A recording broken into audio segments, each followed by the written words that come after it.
Gaming grindhouse rock the night, ultimate grinder shining bright, jamming tunes till morning light, leave the fake games out of sight. VIPs with emojis fly, party into the sunrise sky, quality games we can't deny, no trash fingers, let's keep it high.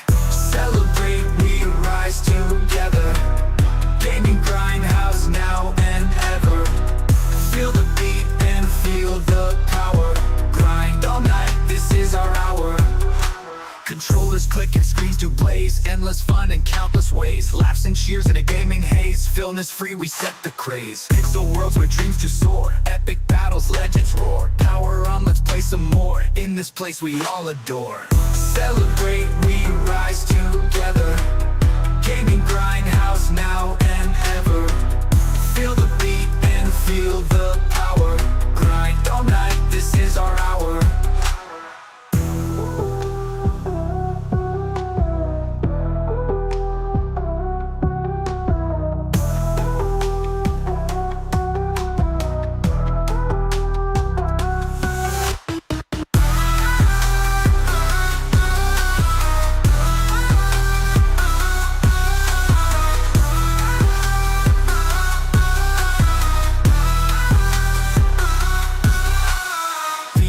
With emojis fly, party into the sunrise sky, quality games we can't deny, no trash fingers, let's keep it high.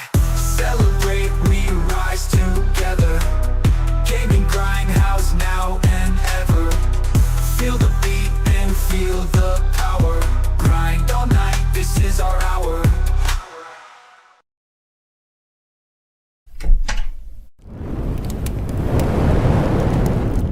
Whispers in the air, a new console is here.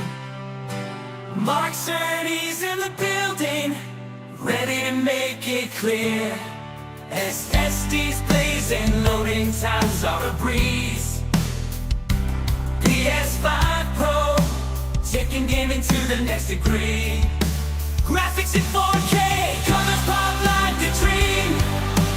Ray tracing in action, it's a whole new scene. Resolution scaling, bringing visuals to life.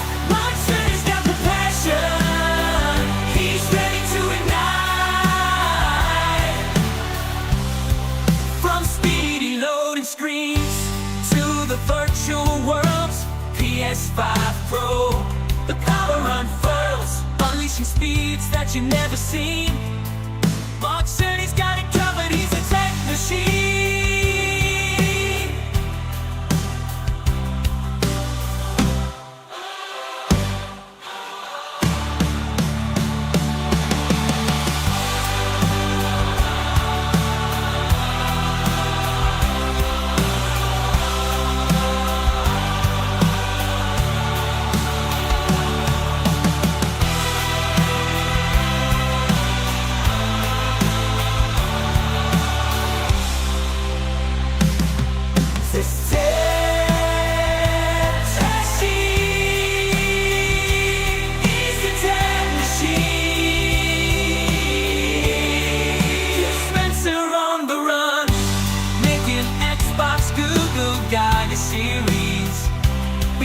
Over time, but here comes Mark Cerny with his tech game strong.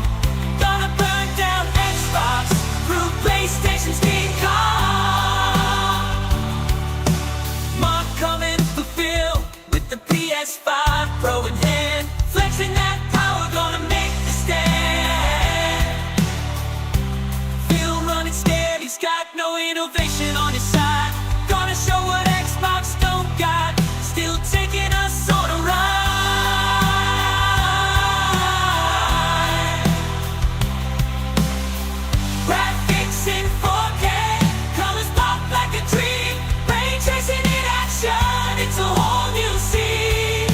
Resolution, scaling, bringing visuals to life. Mark Cerny, checkered shirt, ready to throw down. PS5 Pro, gonna take the gaming crown. Phil Spencer, stuttering like Satcha. Hona, hona. PS5 Pro on fire, gonna bring the fun.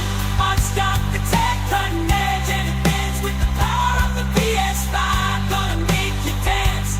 Feel sweat and bullets can't keep up the pace. Cerny shows no mercy. Game over, he got this race.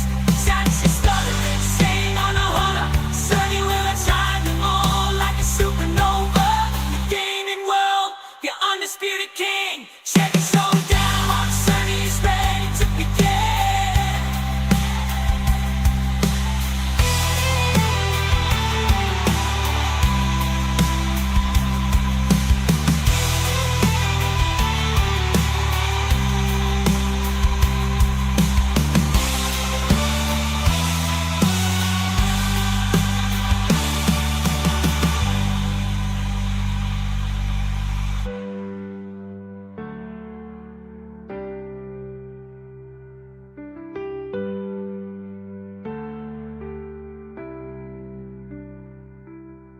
Mark Cerny is ready to begin.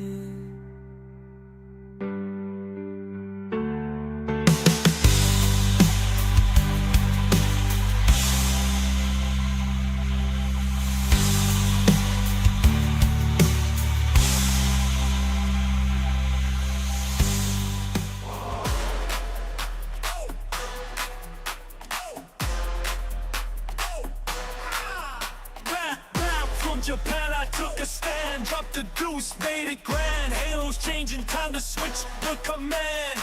Bootleg Joe got the team in hands. Bootleg Joe got the team in hands. Xbox, no illness on the screen. New Dawn rises, gotta stay keen. Building dreams from a different scene.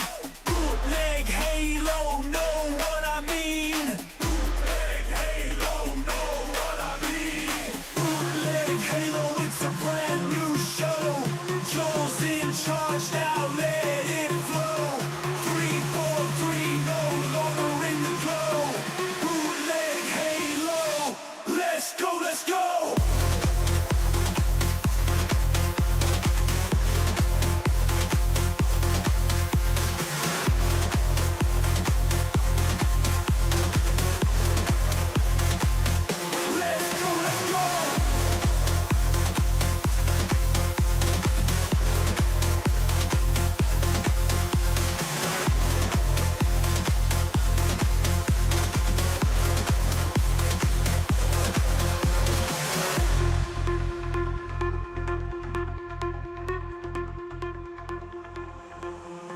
Welcome to all VIP and ultimate grinders.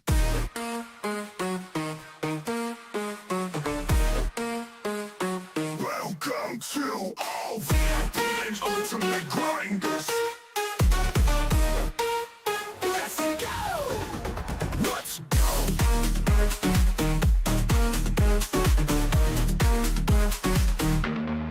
Open the gaming grindhouse. Welcome to the gaming grindhouse. Knock, knock, knock on the door. Light the fire. Let's go.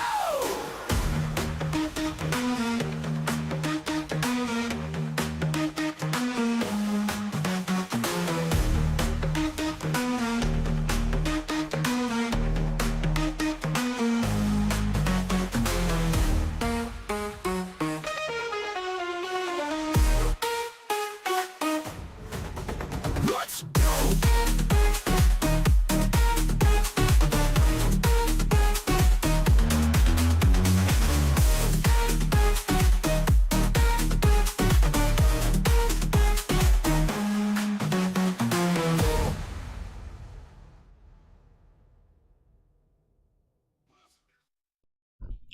Yo, what's up, grinders? How you doing out there? We're back on Monday nights. Yes, Monday. In case of the Mondays, man, you'll get your ass kicked for that.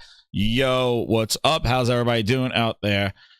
Man, what a Monday. What a day I had today. My goodness. Looking forward to the show because I need a deprogramming.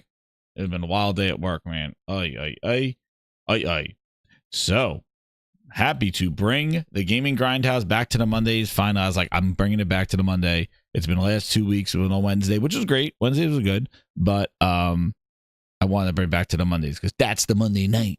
That's the Monday night Gaming Grindhouse with Raw and I want to compete with Monday Night Raw. That's right, Sweet Willie. Monday Night Raw, I want to compete with Monday Night Football. I want to compete with the big dogs. That's what I wanted to do. That's what I want to have my show. The same time as those big programming. Prime time programming. Go up against the big boys. Don't be sorry. Be better. That's right. What's up, Wild Wolf? How you doing? Daniel Laurent, how you doing, man? Dog Zone, Ryan, Taran, Sweet Willie, how you doing? Your mother's in the house. We got Sayo. What's up, Sayo? How you doing, Ryan? Ocelot is here.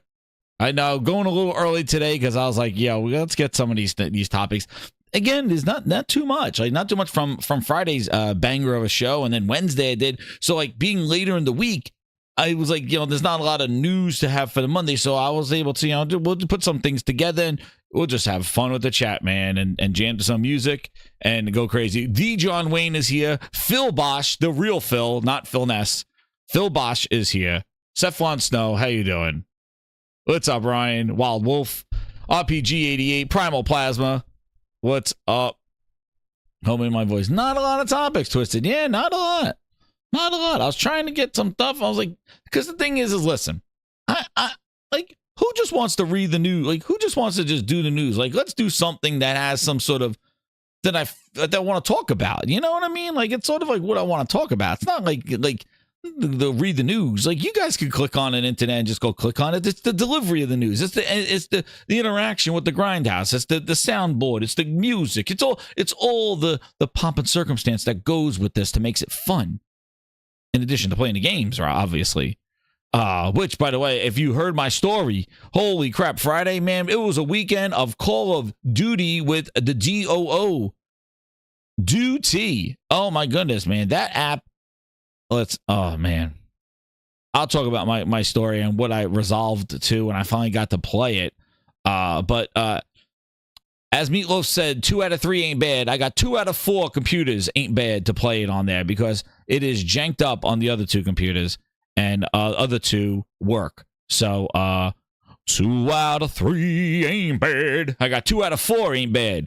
Thank you, Phil. You're hitting 50% on your piece of shit Xbox app. There you go. You got 50% of my PCs work with it because you have some sort of Xbox DRM on Call of Duty HQ Phil Ness edition. 2 out of 4. I got 2 out of 4 computers. Good job. Can't wait for my PlayStation. Where is it? 25. It's coming. I got my email. Did you get your emails, Grinders? Hit that like button if you got your emails. Is your PS5 Pro coming? And if not coming, that's fine. But man, oh man, we're going to talk about it. The updates are coming. It's coming. But the first thing, let's just talk about some games. Games, because, 2 things dropped today.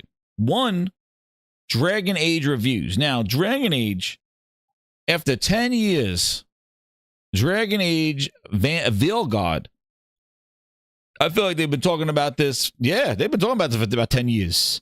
That's right. Hit that like button, Grinders. Oh, and by the way, before I get into the topic number 1, I want to thank all the VIPs, all the members coming in here. If you notice, there is a little friend inside the new emojis, man. We have been delivering.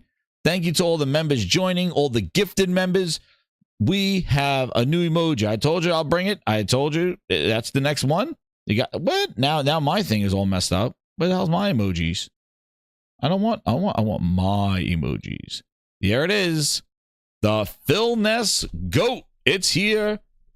It's not coming. It's here. So we have 2 brand new emojis. We have the Xbox Ninjas and the Phil Ness GOAT. And if you don't know what the Phil Ness GOAT is, put away all animals. Here we go.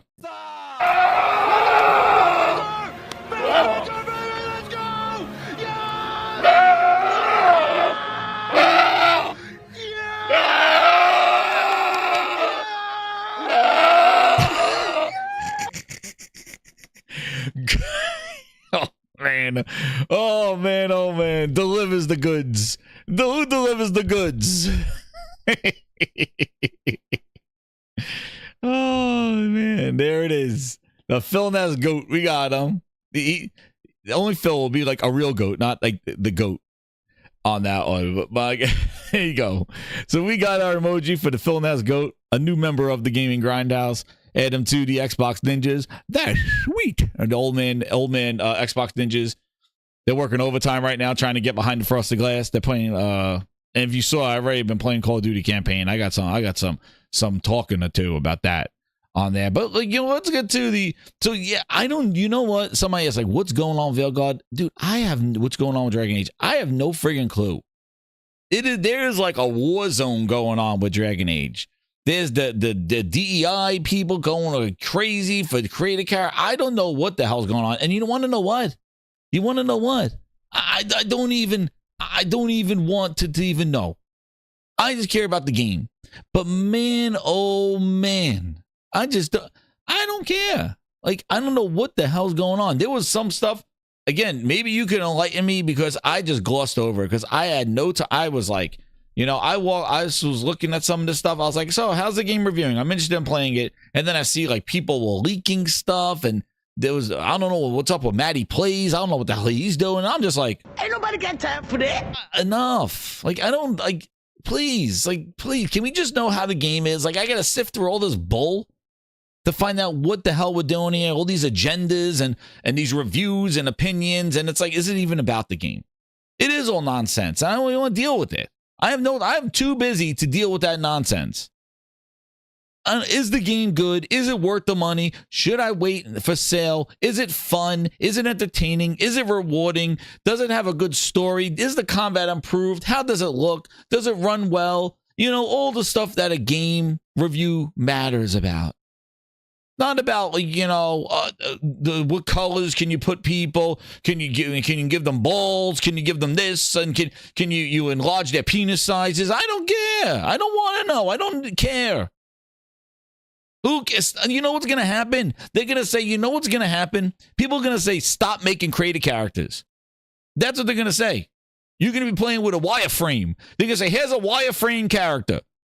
A white, green wireframe person. It could be whatever you want it to be. Imagine. Use your imagination. Because people are going crazy with the creative characters. You know what I would say in my next game? Here's the character. I'm going to give you the skeleton wireframe of the character. There it is. It's not, you imagine what it can be. It could be anything. It could be a friggin' dragon if you want. Enjoy. It's going to be wireframed. There you go. There's your creative character. Enough. That's what I would do. That would be my next game. I would say no creative characters because there's not enough options to satisfy enough people. And I would say, you know what? Here it is. Raw deal. Go run around with the wireframe. Enjoy. You got straight arms. You got two. Man, you could add arms to his ass. Please. I'm done. I'm done. Nope. I'm done. Creative characters. We're done with them. We're done with them. Creative characters in single-player games don't need to exist. The only way they need to do is outside gaming night when you could share your characters. That's how I feel. Because guess what? I skip over that shit. I don't care. Who is going? Why do you spend forever in creative characters and making characters? For who? For whom? What are you doing? Can you, if you could share them and people could download them, but why would you spend hours? Is it like, I just hit skip. I go Xbox skip and I just say, where's the game? I don't have time to adjust noses and ears and foreheads and chins.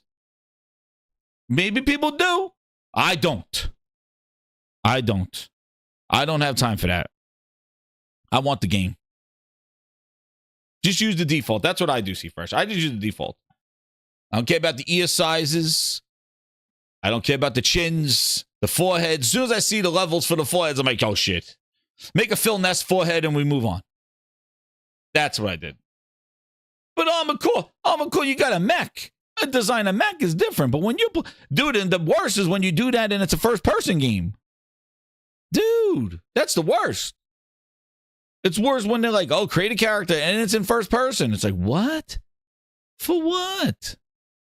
But what's happening is that there's so much emphasis in what you can create and what options are available that it's triggering a bunch like people, and it's not enough. And what's going to happen is it's going to say, guess what, guys? Here's wireframes. Randomized button, exactly. I want a purple nose, green hair. Exactly. That's what I want. But in RPGs, people do this, so I don't want to minimize this, but it's just like, I don't know what's going down. That's why I skimmed over it. I saw create a character something. I'm just moving on. I have no clue what the hell's going on. And I have no time for it. But what's going to happen is, like, you know, there's people, they're going to start taking it out of the games. Because if it's this is the thing. If there are things that are affecting their reviews because there's some agendas or things trying to be done, because it's offensive, people don't want to buy it and it hurts sales, well, guess what's going to happen, guys? We're just not going to have those options anymore. And then we're going to complain that we don't have the options. And then it's going to be like, well, you had the options and everybody complained. And now we're taking the options away.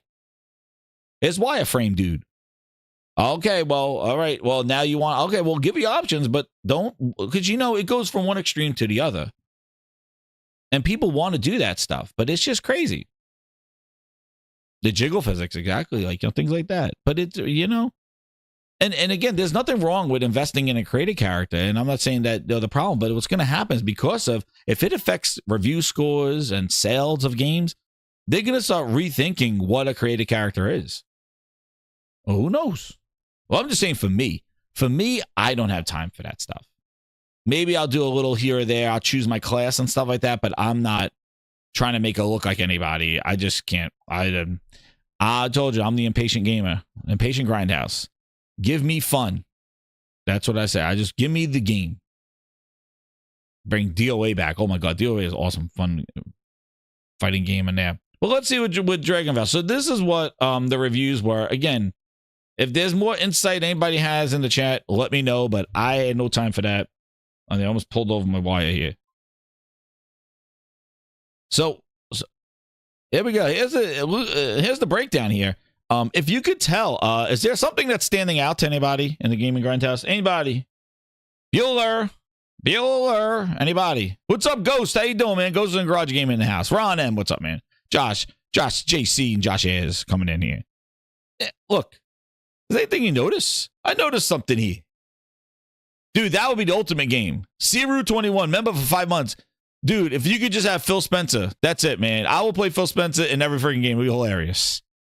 Made him in wrestling is the best time ever. It was so much fun in the wrestling game. That's right, Siru. Just want to play as Phil. Yo, I'm surprised he don't add it to all his games. Like, play as Phil and Fable. Yo, Phil and Fable. That's what we got to do, man. That's right. Yo, I just played that outside gaming night. That's right. Ain't nobody got time for that. We don't have time for that. But I know it's 93 on Xbox, Corey. But if I don't know if it's too small for everybody, but there are 23 critic reviews on PC. There are 5 critic reviews on Xbox. And lo and behold, 51 critic reviews on PlayStation 5.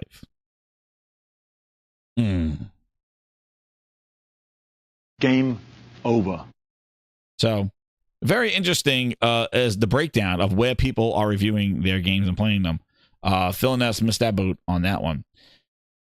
So, overall, like, it's doing pretty well. Like, you know, definitely for a game that's been, you know, for a game, usually when games are really that long in development, they're either, you know, tarnished by expectations because it's been so long or things like that. And, you know, it seems to be doing pretty well. Eurogamer Germany gave it 100, which, okay. They say that BioWare manages to bring the series into the present. Great technology, excellent playability, characters, and above all, fantastic action combat make it outstanding modern role-playing game. That's great. PC Games gives it a 9. Noisy Pixel. Push Square gave it an 80. Oh, and here comes GameStop. GameSpot, what do you say? A 7. They go, all said, none of my complaints detract from the fact. Oh, so they must ripped it in the review. That Veilguard's mostly a sound game that works when you're playing as a class that can take advantage of its combat. I haven't run into glitches or game-breaking bugs. No side quests that have completed so far have felt obtrusive or too fetch questy, and now I have distanced myself from the mage. Each combat encounter is snappy and avoids feeling too tedious or frustrating. The Veil God feels like BioWare making a good BioWare game again, and that in itself makes extraordinarily happy. Review in progress. Provisional score of 70. They review in progress. Does that mean you didn't finish the game? Or you gave it the good old reviewers try? PlayStation Universe. Let's see what we got here. I saw one. Now let's see. Metro Scream. Yeah, it's pretty good. So that's the main thing. Like, the combat's exciting. Stevia gave it an 85. Uh-oh. Sugars. Epitone. Some say a DualShock. Yeah, so like overall, like it's definitely favorable in there. So I definitely will be checking out this. It looked good. Like, I thought it looked pretty good. And I do like BioWare games. So I do like what they do. And I did like Dragon Age there. But I think it's a great score. I think it's doing great. But that's why I mean, like, for a game that's reviewing well, like VGC, like this one I saw pop up. Too safe, while nails what it does best. Like the excellent cast and interpersonal relationships. From a gameplay perspective, it feels out of date. Polygon to be determined. And then the rest of them there. But I'm going to definitely check it out because I do like BioWare games. I love what they used to do. I think EA kind of, I just can't believe how long this game has been developed for. But a majority of them have played it on PlayStation. So that means that, a lot of the reviews, if they say there's no glitches and no technical stuff, if you're hearing that, then that means that, if they're reviewing on the PS5, then basically, the PlayStation it seems to be okay with that one. So, Xbox era. Oh man, did you see that thing with the reviews? Like how they do Xbox era reviews? I don't even know what their scale is anymore. We're at hundreds like cotton candy. A Triumph, pure Xbox. Where's Xbox Yocho? Xbox Mundo. Top class. That was so funny when you look at Xbox reviews. They really don't mention about technical. They was like, it's a great game, man. It's a great game, but we're not gonna tell you how it runs on. And and what's crazy is that they're reviewing it on the Series X. There's no. What about the Series S? What about Series S reviews? Where boosters? Who's leaving Boost out in the cold? Why they leaving Boost out in the cold? I can go directly to Blacknuts. Oh, what happened? Let's read. I saw something here. I wanted to explore with the Gaming Grindhouse. Where was this thing? There was something where I don't even know. Did I even save it? About the review. Who does their reviews here?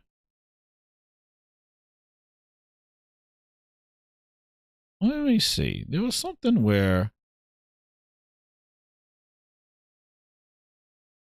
Oh no, not that one. Man. But yeah, so it's definitely interesting on there. Let's see why VGC ripped this thing. What did they do? Uh-oh, what's this? What the hell? Oh.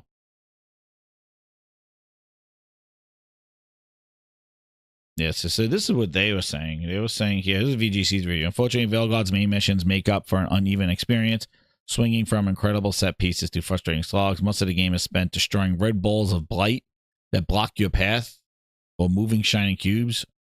We found our shoulders slumping every time we entered an area, find another roadblock that was solved by just following a red line. Well, that don't sound very RPG. It sounds very linear. You're only ever fighting around 3 or 4 enemy types, so fights that become familiar. Combat itself can be fun, but we find most of the enemies had too much health.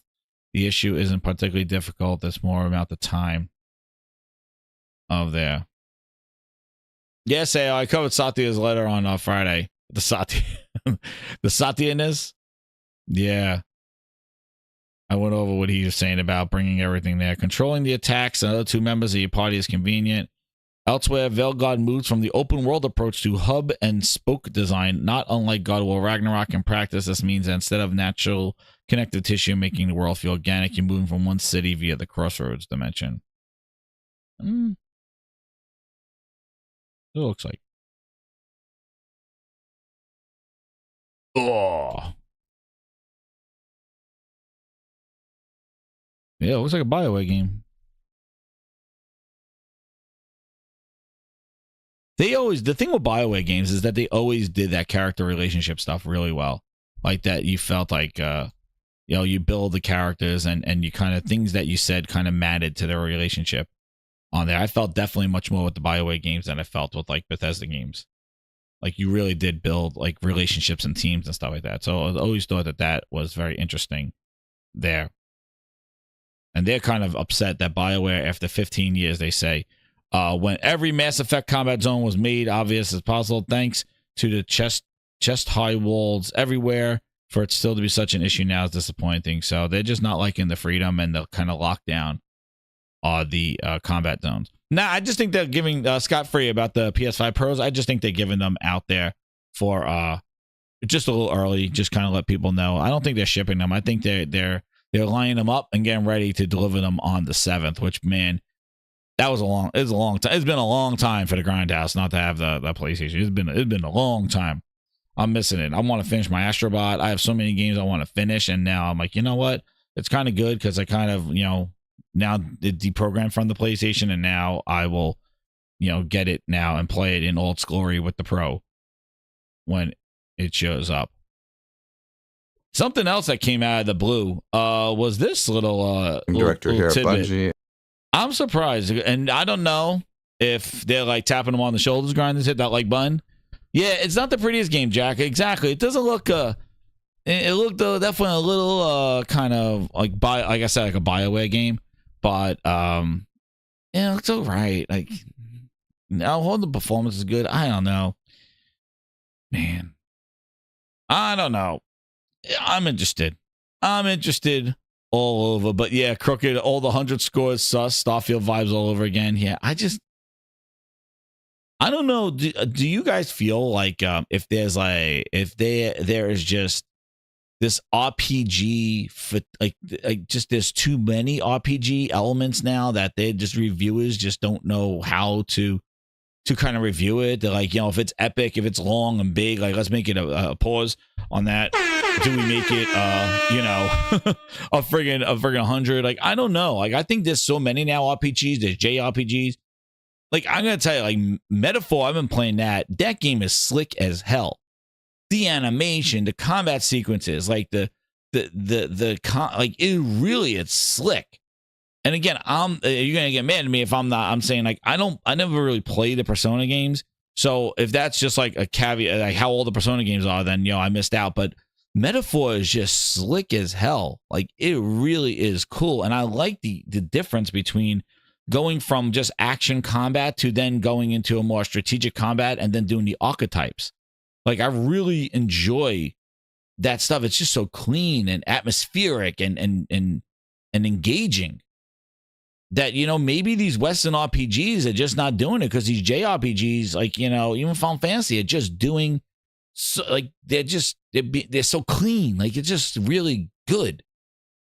So I don't know, but I'm enjoying the Metaphor. I've been playing Metaphor and Silent Hill too. Those are the two. But Metaphor, man. See, yeah, Log, like, I'm not a big Persona fan. Like, I know, like, the text and stuff. I'm familiar with that stuff, but I really never played the Persona games too much. I had it. I never really played it. I just never got to it. It was just a lot of talking and going to the school and all that other stuff. But this Metaphor is I'm really enjoying it. I really like it. I'm just like, it's so cool. Like, when you do those animations, when you start up a squad battle, and it's just like, zoom, zoom, it's just so cool. So I don't know. Maybe these Starfields and these other ones, maybe these Western RPGs are losing their luster, and these JRPGs are coming to town. Because I'm telling you, the games that I really enjoyed, man, Stellar Blade was friggin' incredible. That wasn't a JRPG, but man, it felt different. It felt like complete. Like, it's really hard to put it in words how it didn't feel like forced, of like they were trying to do something. It just felt so complete. And a lot of the things, same thing with Final Fantasy. Like, it just was so engaging and atmospheric, and pacing was done really well in it. And it's just, I don't know. Like, I feel that thing saying, oh my God, Grand Blue Fantasy was another game. I fucking love that game. Play the hell out of that. There. It just was like,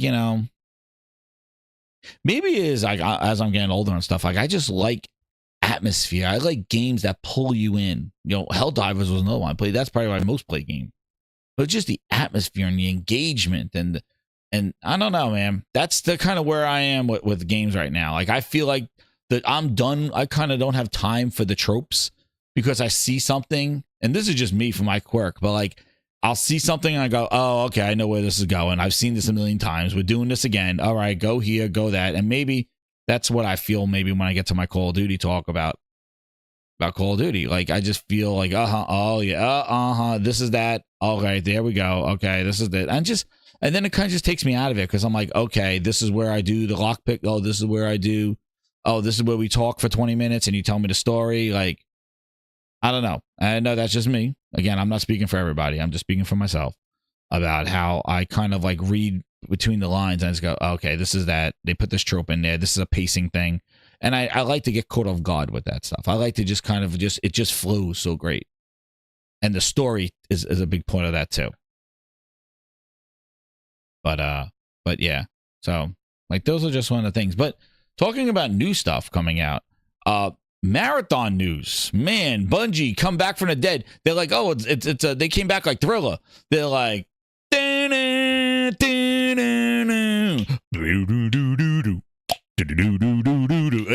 just came back from the dead. They came up like the zombie. They're like, oh, it's friggin' Halloween. They're like, what did they do? They did the creep. They're like this. Bungie came up. They're like this.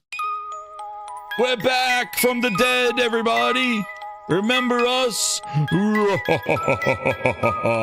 Bungie. Remember us? We're back from the dead. Creepy Bungie. That's what they did. They came back from the dead. Bungie's like, remember us? We got to talk about Marathon. Marathon. Halloween time.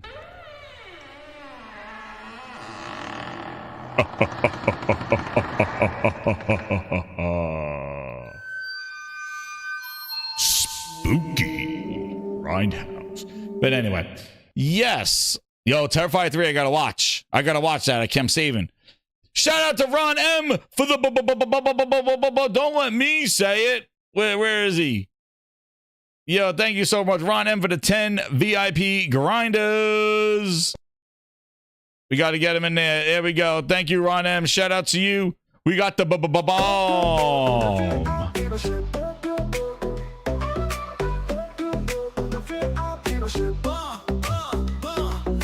Thank you for the VIP membership. 25. It's coming.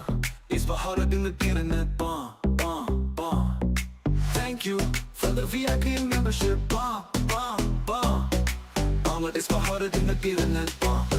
It's for harder than the feeling it.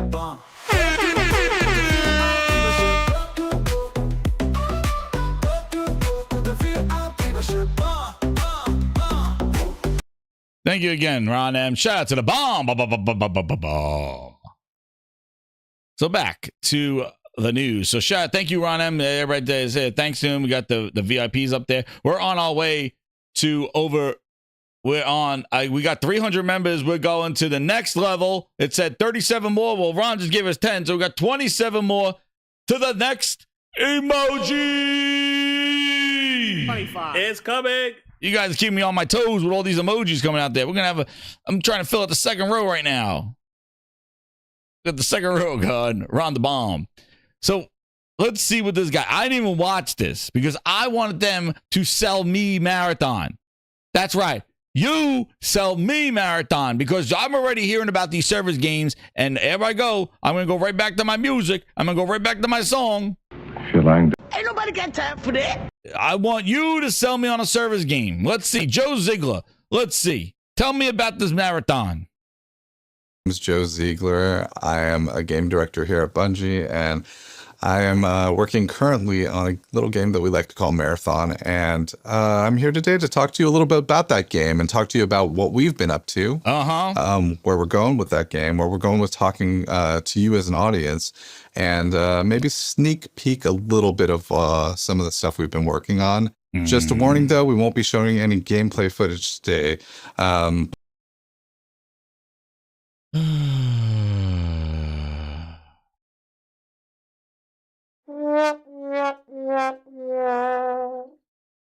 Why?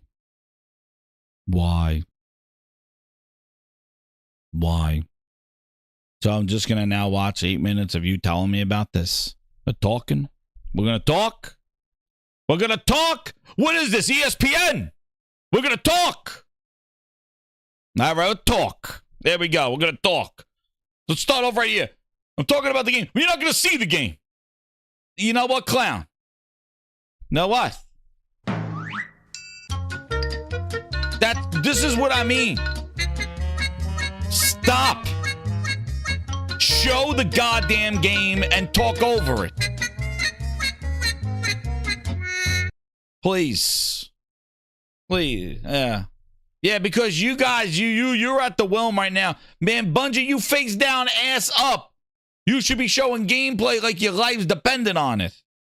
But let's sit you in a jean jacket. Let's talk. Let's talk. Tell me more. Talk about this game. Tell me what inspired you. Oh, I was walking around. I saw a tree, and I was like, oh, shit. Let me put that tree in my game. Here we go. I'm tired of this shit. You can tell I had a bitter day today. I got a fucking bitter day. I'm sick of talk. Show me the friggin' games. I am done. I don't know if it's because of the post-COVID shit or because no E3s, but motherfuckers be talking too much.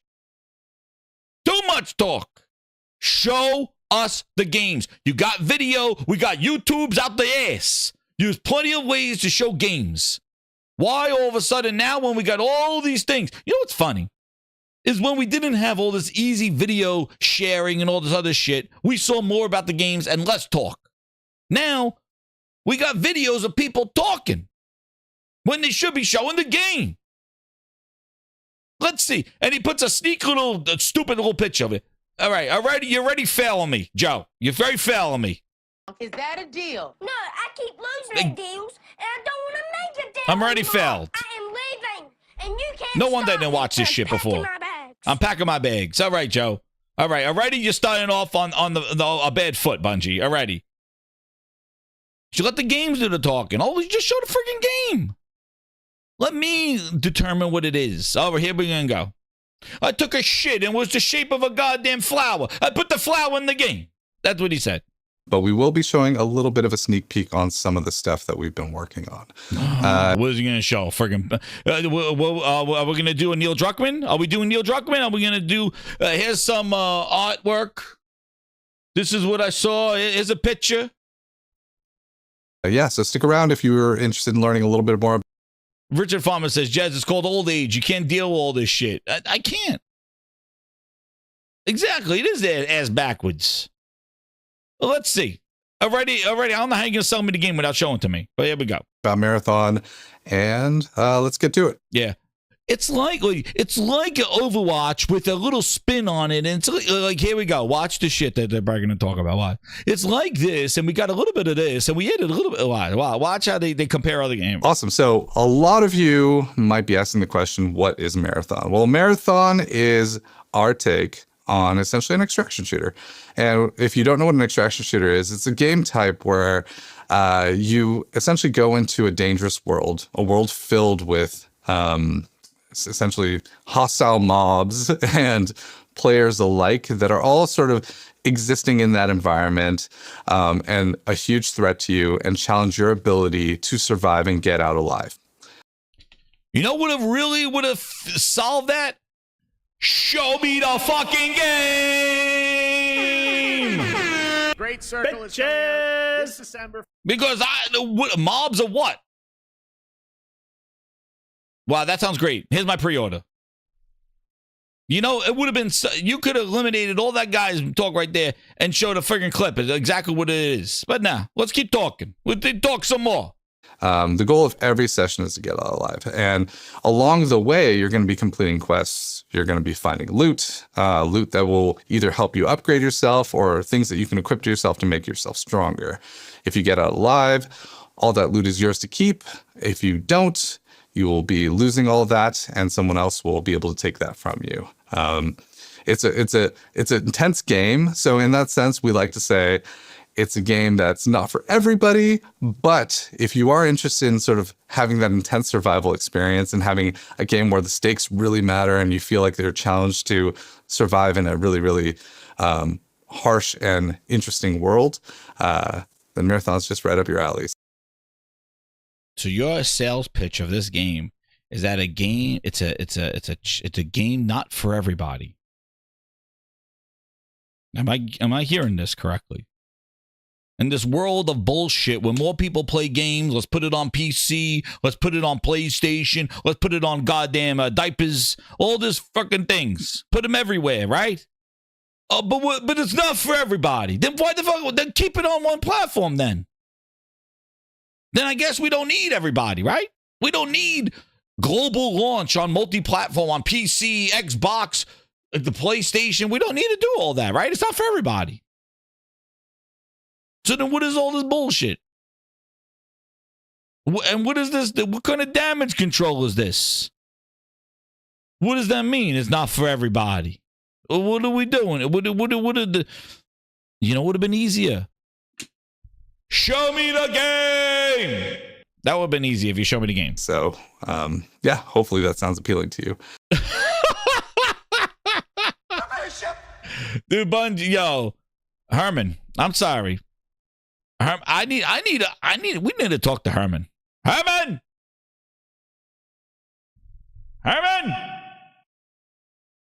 He was letting Bungie run wild right here. I want to see Herman just come right across the floor right now and give a drop kick to this guy.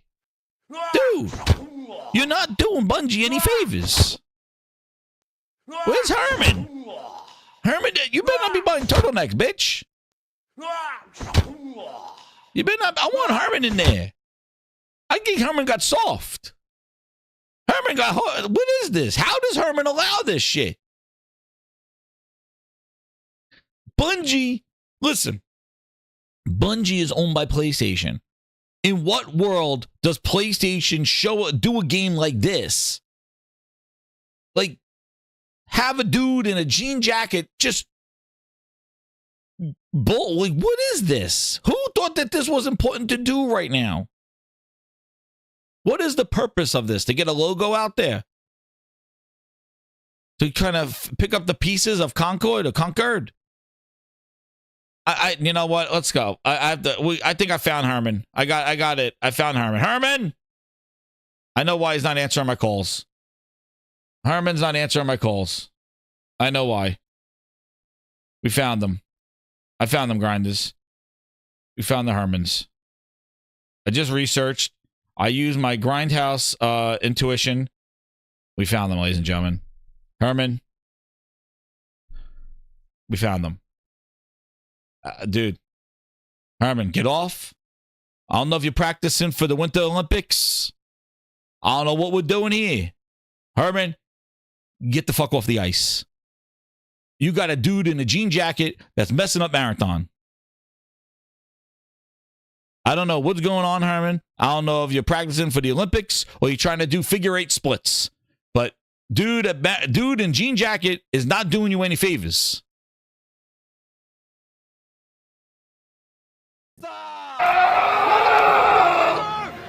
Ah, damn. Ah, damn. Throw the goat. It's go time. Let's go. Somebody get the goat in there. Oh, man, Herman. Not like this. He's keeping his mind sharp. He's keeping it, dude. Dude, Herman better be... I bet the next picture better be Herman with controllers in hand because I don't know where this dude is. He's under the water. It was fun while it lasted, but I think he has to check in. Get off the yacht. Get off the ice. He mastered the ground splits. Now he has to master the ice splits. He's like, you know what? he's like, Herman's like this. What are you, the ballet teacher or what? Yeah, I'm dancing, yeah. Also some karate. Karate, yeah? Yeah, can you show me one of your special kicks? You want to see one of my kicks? Yeah. Come on. Yeah? Be French or something because of your accent.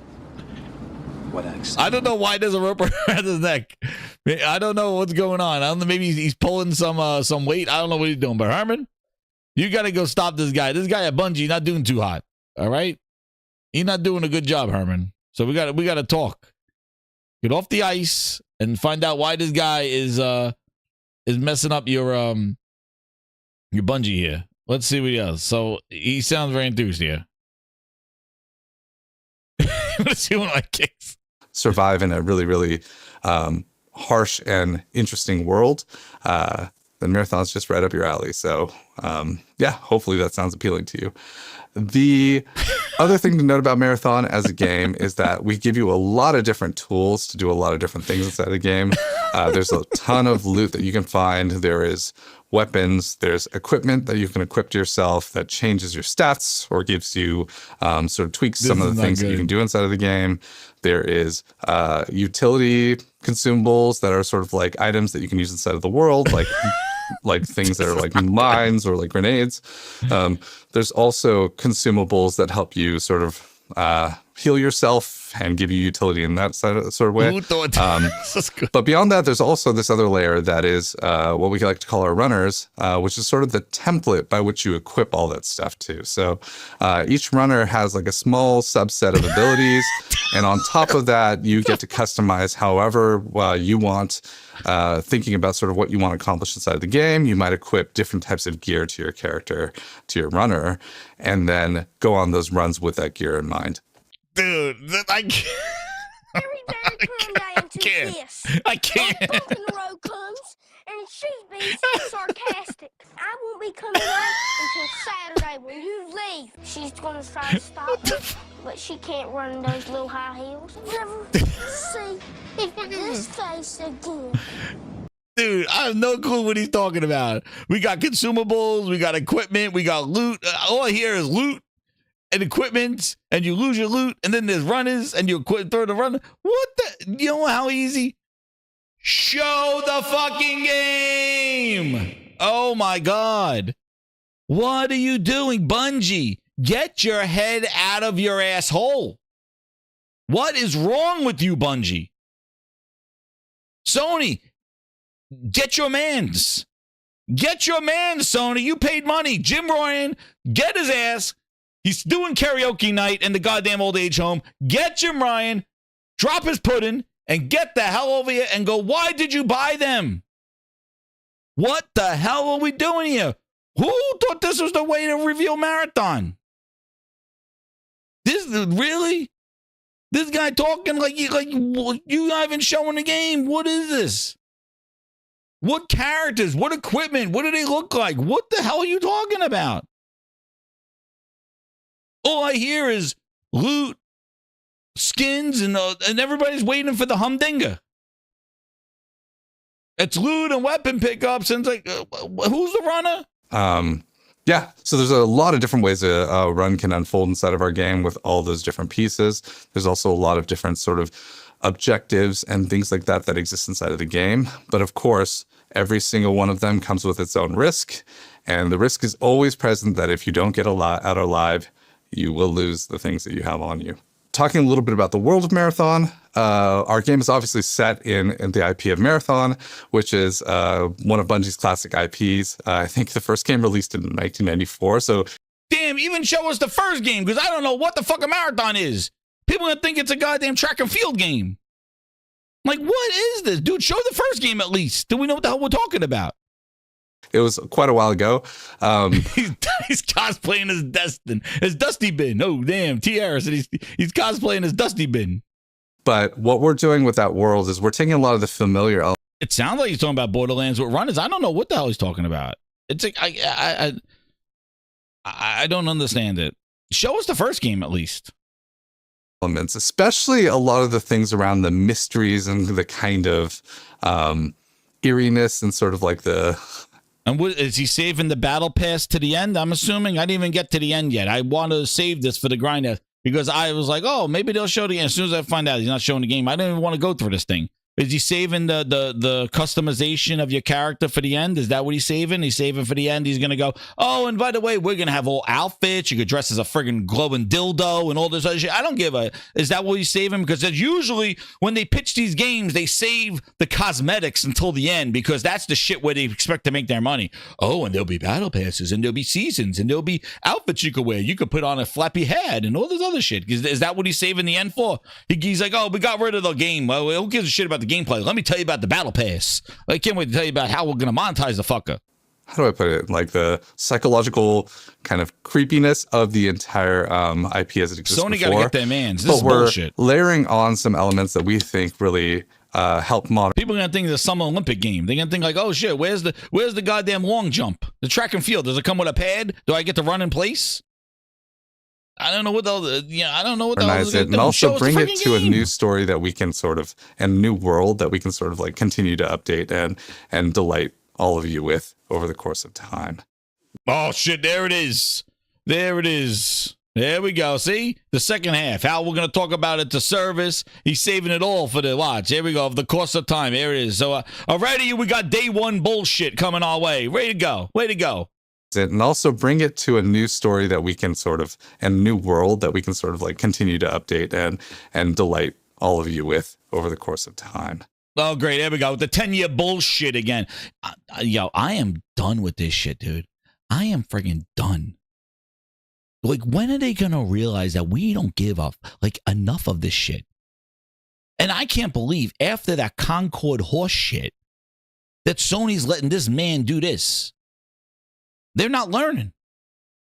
They're not learning. Dude, this is face down, ass up right now. I don't know what the hell this guy's talking about. And here we go with the bullshit over time. Oh, over time, we're going to tell you to start. Fuck you and your time. Ask Concord how much time. They had fucking, what did they do? They had goddamn the CGI movies every week that were going to happen. They released 2 of them and it's gone. Oh, we're going to tell the story of our characters in Concord over time. Oh, we got weekly updates and shows. And dude, they released 2 of them and they shut the shit down. This motherfucker, over time, we're going to develop the story. Dude, the world won't give you time. If the game sucks ass, show us the game. Because if the game looks like goddamn Overwatch, you're done. All right? If it looks like Destiny with some bullshit skins, you're done. Okay? So if it's Borderlands with some your skin bullshit, you're done. Nobody's going to deal with your bullshit. So stop over time. What's going to be there day one?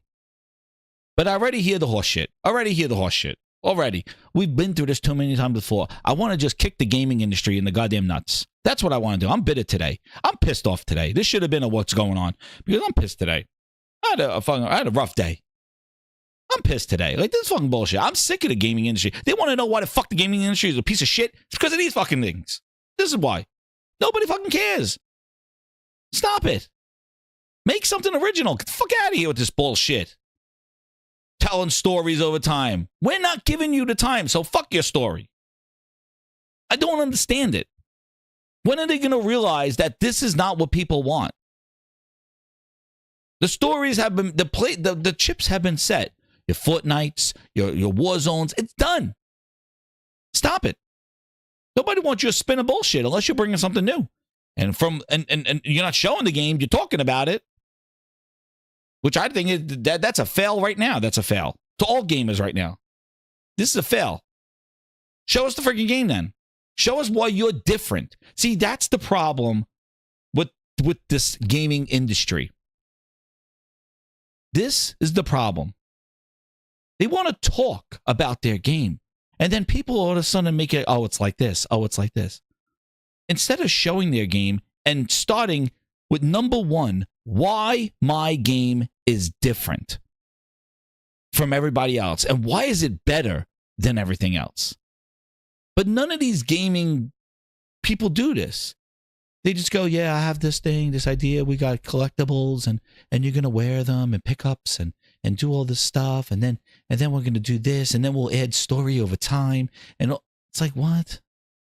Dude, we've heard this shit before. Where Concord's still waiting. Tell us the story. We at right now in terms of making this game? Oh. Well, I guess you're pretty far off because you ain't showing shit. Well, for the past couple of years, we've been doing a lot of aggressive change to the game, and we've been iterating pretty heavily. And during that time, we've been testing with a lot of players like yourself, also with creators. And so it's sort of insanely... So people are playing this game, but you're still not showing it. Oh, okay. Awesome. And I'm filled with gratitude when I think about it, because there's so many people who've just contributed by telling us, hey, this thing sucks, or this thing is great, in a way that really has helped us diagnose, analyze, and shape and shift the game in great ways. Where the game is at right now. Stop it. Dude, I don't know what's going on. Mary, I'm sorry. I might put my fist through the screen if I listen to this anymore. Variety of different things at different states inside of the game. Some things are... Listen, this is what they think we want. Grinders, gamers, like the gamers. This is, they think this, we want some dude in a jean jacket just talking. They think this is what people want. A little bit more complete, like our environments are starting to come together in a really, really beautiful way. Some of the character models we've been iterating through, so they're coming together, but they're not fully there yet. Our enemy models are still kind of a little bit in an early state, so we're still iterating. Holy shit, dude! Then why are you here? Why is this public? Why is this not a leak or something like this? Like, why are you here? What does this do? Making those things land in a strong way, and a few of the items are still kind of coming online. So it's a little early to show you all of it as one piece. Then what the fuck are you doing here? Why are you even doing this? Your enemies are still coming together? You mean the mobs that you talked about? But as you've noticed, like, as many of you are familiar with, if you're familiar with game development. What the fuck is this shit? Dude, what the hell is this? You're talking to gamers. What do you mean I'm familiar with game development? Why? That makes me understand how you build you are supposed to sell me this game. Now I got to pretend I'm a game developer. I got to, like I'm a game developer. Oh, I know how games can come together. Yeah, that's right. All these things are on track. They're not all together, but when they all do come together, we really, really are looking forward to showing you what that looks like, especially in play. Do you believe this is Bungie? Grinder, I'm just in shock right now. Do you believe that this is Bungie? This guy's talking like how you go to an indie convention. And the person talks about they actually show you the game there, but it's like somebody giving you a pitch. This is Bungie. This is their next game from Destiny. This is Bungie, and the guy is scrambling. Bungie. Dude, Sony, man, you bought yourself a dud. You bought yourself a guaranteed stamped shit in the box. Having said that, let me give you a sneak peek of a couple of images you might have been staring at that kind of exist in the background behind me. One of the images that is going to be showing up on your screen is of a runner that we have in our game. Its code name is currently Thief, which might give you an indication to... They got code names. They got code names. Holy shit. Stop! Enough! How it plays inside of the... There we go. Concept art. Dude, it's subject to change. What the flying bullshit? What is this? The game, if you notice, the character's sort of creepily peeking around a corner in sort of that quiet moment before she makes her move. This is like sort of like the theme of that character in a lot of ways, and should give you a hint as to what kind of gameplay that character is going to be driving from. I'm trying to avoid giving away too many of the details, but there's a lot of... You want to know why? Because he don't got the details. That's why. Because it's still coming together. Which I don't understand why the hell we're doing this. Exciting ones. And we've been testing this character recently, and I will say there's a lot of hilarious stories that come from it, but also very, very crazy moments that this character contributes to the game. Then the other image we're going to show you right now, which you're going to see on your screen, is that of a character we codenamed Stealth. This runner is obviously a stealthy type of runner, and they sort of are in that space where when we talked about deception as a runner utility trait, they really embody it, and they're really hard to pin down, and you can see that too. Can't say that I want it to be stronger because it's probably a little strong right now, but by the little bit of a taste and moose bouche, if you will, of said before, we've been really iterating with our players, and so in 2025 we're going to be expanding our playtests a little bit wider and wider. We're looking to add a significant amount of players to each of our milestones as we're going forward, and some of these big inflections are opportunities for you all to join us. We'll definitely let you know when that happens, but if you're interested in following us or learning more or sort of keeping up to date with all the updates that we have, definitely wishlist buttons. If you click that, it will help PSN. Excuse me? You want me to wish list? You talking? All of them have wishlist buttons. If you click that, it will help us know that you want to learn more about the game. And okay, here it comes.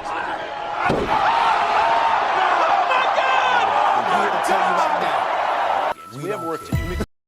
I'm here to tell you right now, we don't care. Let me tell you, we don't care. After this horse shit, you want me to wish list this?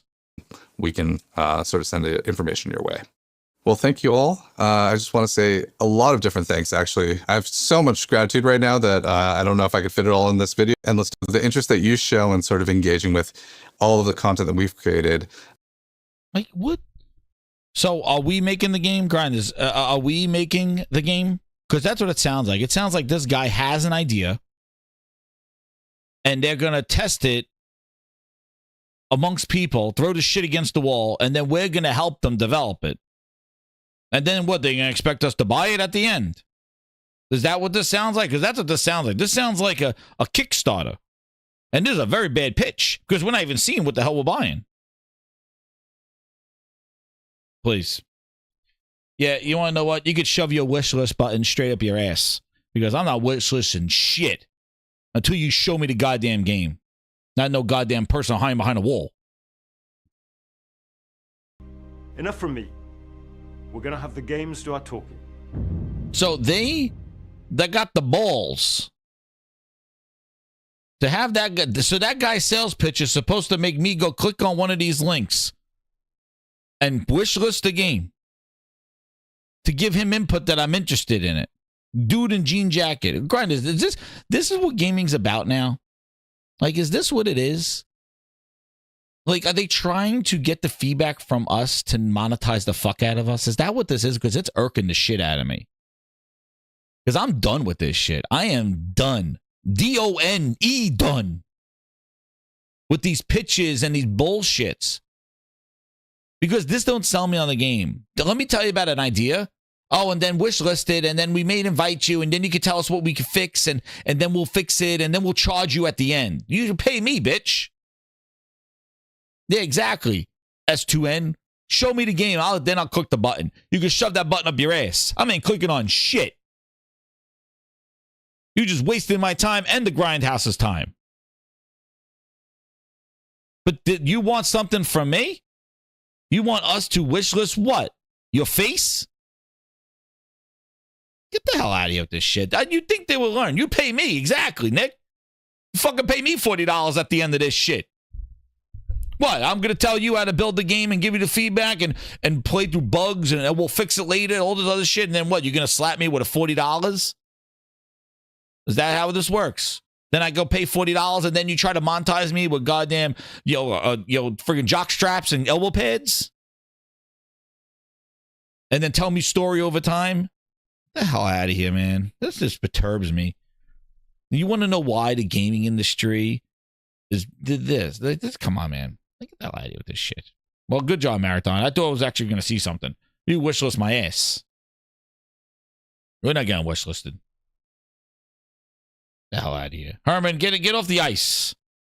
Get over there. Get your mans. Get your mans. Yeah. Wish list button. The guy did a whole 10 minutes talking about the wish list button. Herman, go get your mans. You bought them. You bought they sold you shit in a box with a guarantee sticker on it. Tommy Boy edition. At Bungie. Dude, Bungie, yo. And I'm just saying, like after, yeah, this is what they want you to wish list. Look, grinders, yeah, there's your wish list. Yeah. Developer and publisher Bungie. So Sony not involved in this thing. So it's developer and publisher, yeah. Become a runner in Bungie's upcoming sci-fi PvP extraction studio. Yeah. Yeah. Wish list. You want my engagement when you wasting my time. Please. There's too many games to be clicking on wish lists for bogus shit like that. That's all I gotta say.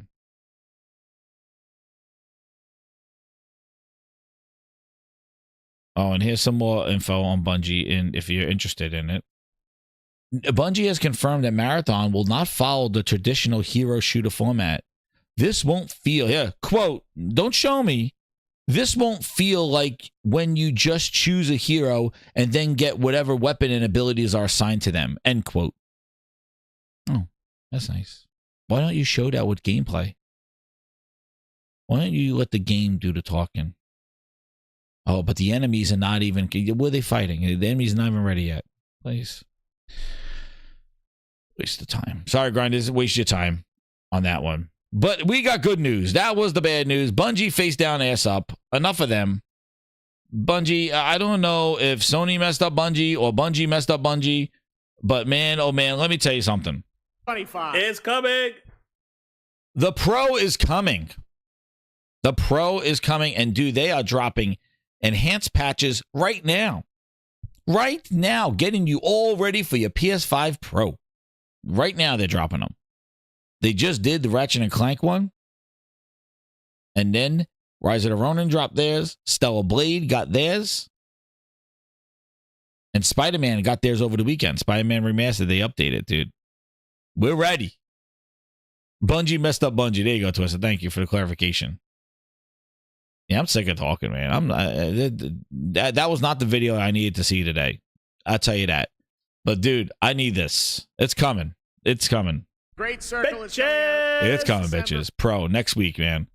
We need a palette cleanse, a resolution cleanse, enhanced Stellar Blade. That's right. That's right. So, shout out to Zuby Tech. He put this together. Spider-Man got their pro update. So what's great is that they're updating the games now. So it's not that when you get the Pro, if you're getting a Pro, that all the updates get launched on November 7th. Like the updates are already out there. The games are getting updated now. So when you get the Pro, boot them up on the Pro, boom, update there. So, dude, they've been delivering. There's going to be a lot of games. A lot of games are going to have it, and it's going to be a nice, refreshing experience, especially with those that you have not finished yet. You're my #1 customer.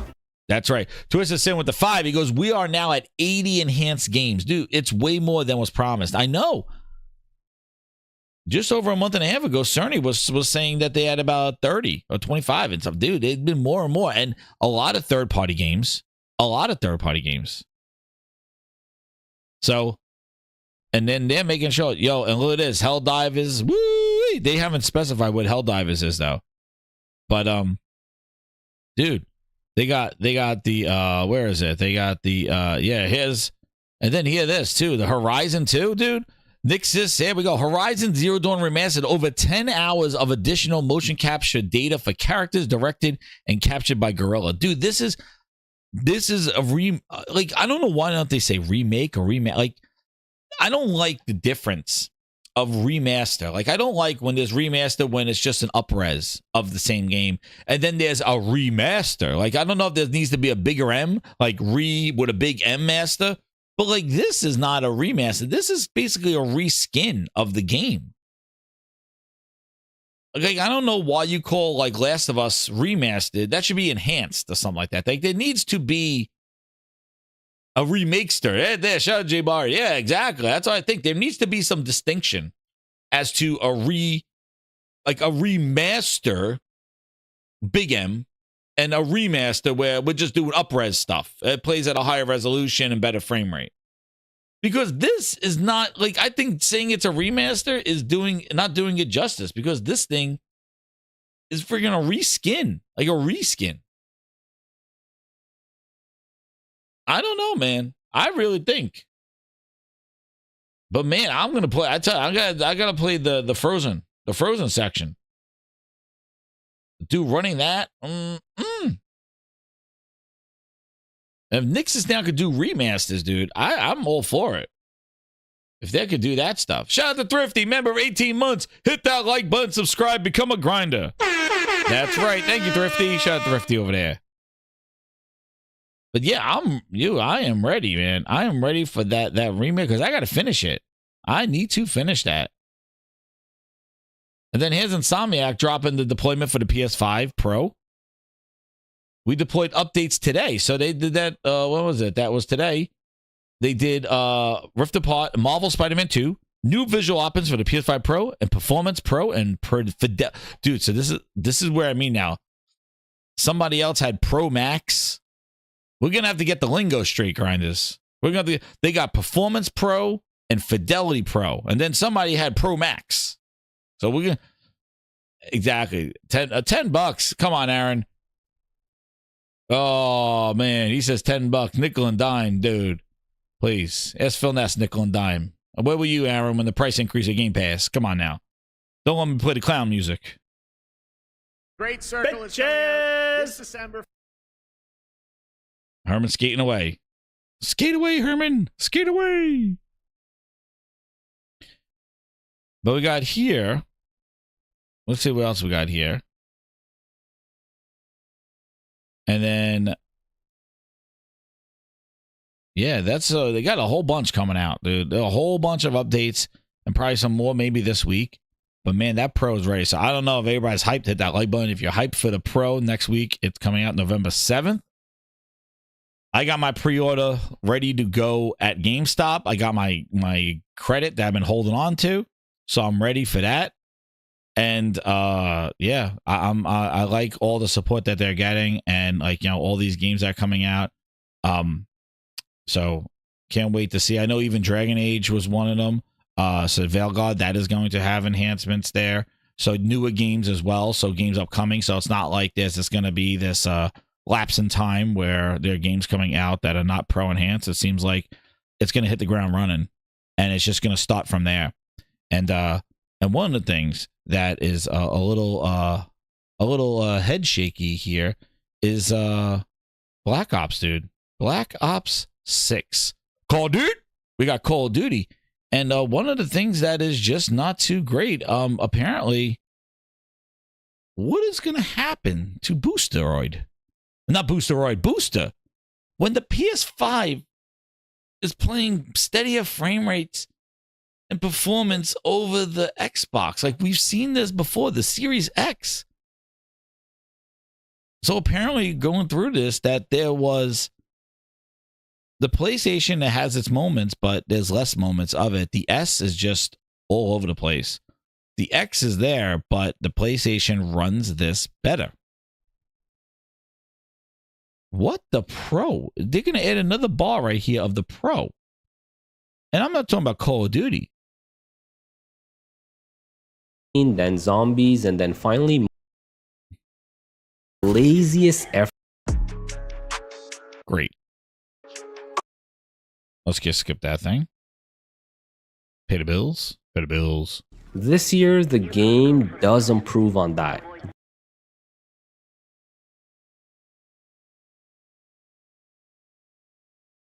What does it show here? Yeah, the 120 mode is wild, Yes. dude. I don't know Resolution and how the S has 120 mode, dude. Like, this is the S's 120 mode. The details do suffer though, so be prepared. Look what it's running at. Like, how this is like, how's the S? Like, we run 120 frames of the S? Like, dude. Yo, look at, I'm gonna do my Grinds Foundry. Yo, look at these bushes. It's not even hitting 100 frames. Yo, look at these grindhouse bushes. It's blurry and it's all over the place. Yo, please. Yo, man. That S. That S. That S. That S is fighting for its life. Oh no! It's fighting for its life. Suck again. Dude, the S is fighting for its life, dude. It's killing itself. Dude, that S is like, there's flames coming out the top of it. It's like a grill. Like a hibachi grill. That's what the S looks like. Dude, the S running this game, this is what the S looks like. Yeah. You look at the picture of the S, there it is, right here. This is the top of the S, looks like this. Where is it? There it is. There's the top of the S. There it is. The flames coming out there. Goddamn roast marshmallows on that shit. It's fighting for its life. Phil Spencer's like, how's it running on the S? How's it running on the S? They're like, how's it running on the S? Phil Spencer's like, Oh no! We suck again. that's fine. The S is flames. It's blurry flames coming out there. How, dude? How's the PlayStation 120 9782? The middle one is more powerful than the one on the right. This is what I mean. Like, the X should not be, you got to tell me that you got to say, don't tell me that the S is not holding back the X, because there is no way the X should be having this kind of change. Dude, that is over 20 friggin' frames in this single thing. How? The S is fighting for its life. It can't even hit 100. Why even include that in there? I don't know why. But like, first off, you own this developer. You own this game. This is your first party game. Number one customer. It should be playing best on your hardware. You spent $80 billion and you're going to make it perform like this? That's why, Phil, for traveling the world, you should be over there making sure that this game, the best place to play this game was on the X. And you're making the best place to play this game, the PS5. Twisted Sin with a 2, he says, yes stands for struggling. It's fighting for its life. Like, look at this stuff. These are huge frame drops. This is huge frame differentials here. Like, look at this. The X should be nowhere near that. Dude, the X and the S are fluttering all over the place, and the PlayStation just sitting there at 120.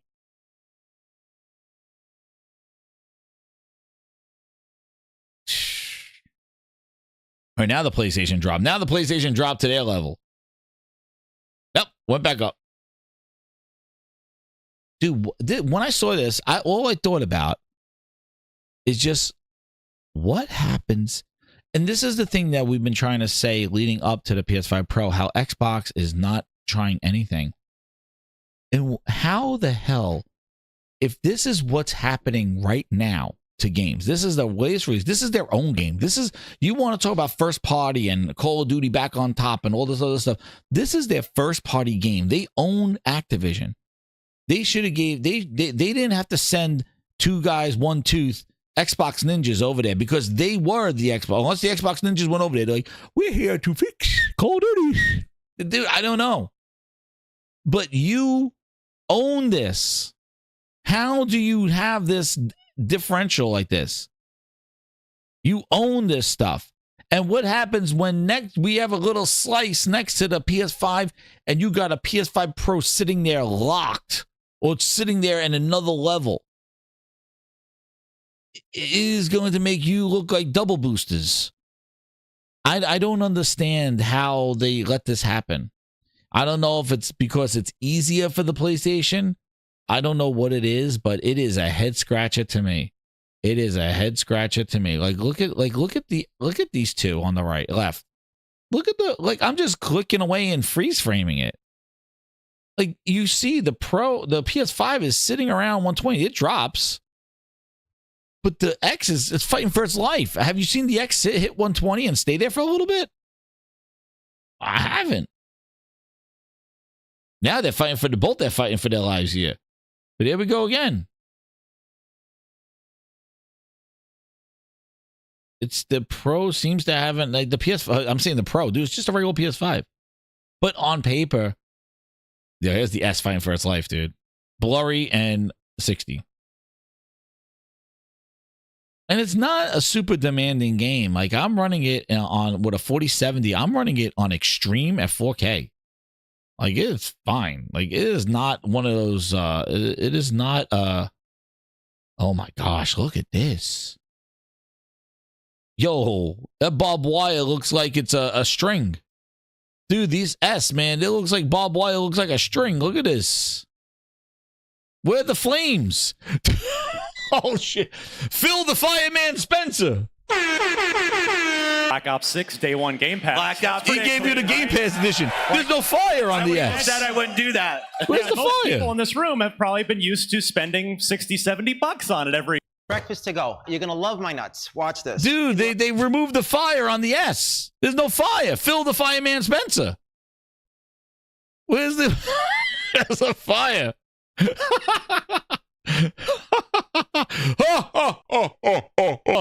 Phil the Fireman Spencer. I can go directly to Black Nuts. Dude, this is the Black Nuts edition, the goddamn of Black Ops, the Black Nuts edition. I can go directly to Where's Black the Nuts. fire? Phil the Fireman. Where's the fire? Oh shit, Phil, what are we doing here? Dude, the tank is on fire on the right and the left. Where's the S fire? Oh shit. This is the worst lunch I ever had. Your only job is to cook. Do you not realize I have had diarrhea since Easter's? Oh man. I don't play this game. Oh shit, even Vin Diesel got something to say about this. Dude, there's fire's missing. Why don't they take the church out in the back of the do? Like also, why they're taking stuff away? Holy crap! There's a whole ass bonfire that Phil took out of this one. That's right. Forget the flames. Give him the smoke. Phil didn't even give him the smoke. He said, "Booster can't get this." Holy crap! Oh, what is this thing? What the hell is this? I don't know what the hell this thing. It says make a... I could set a goal? Goal of what? I don't know what the hell this thing. It's something that just clicked on YouTube.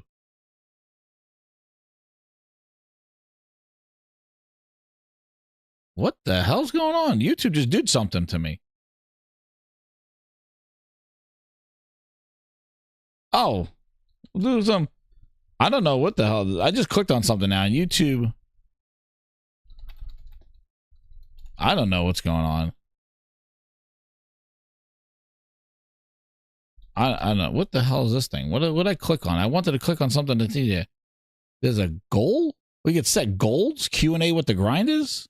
I don't know what the hell's going on. Dude, I don't know what's going on. YouTube's throwing all this stuff out there. I just clicked on some goals, something like that. Anyway, the fire is not there. There's no fire. Phil says, you know what? We'll take the fire away. And we'll give you 1440p. Holy crap. Booster edition. Goddamn Black Nuts edition of Black Ops. Oh, it's the super chat. Oh, okay, I didn't even know what the hell's going on. I clicked on. I thought it was something to do with the AI thing. I wanted. Oh, whatever. I set a goal for $5. I don't know what's going on. Oh shit! Twisted in with the 2. Customer. He goes Halo trees in the background. Oh no, they got where are the Halo trees?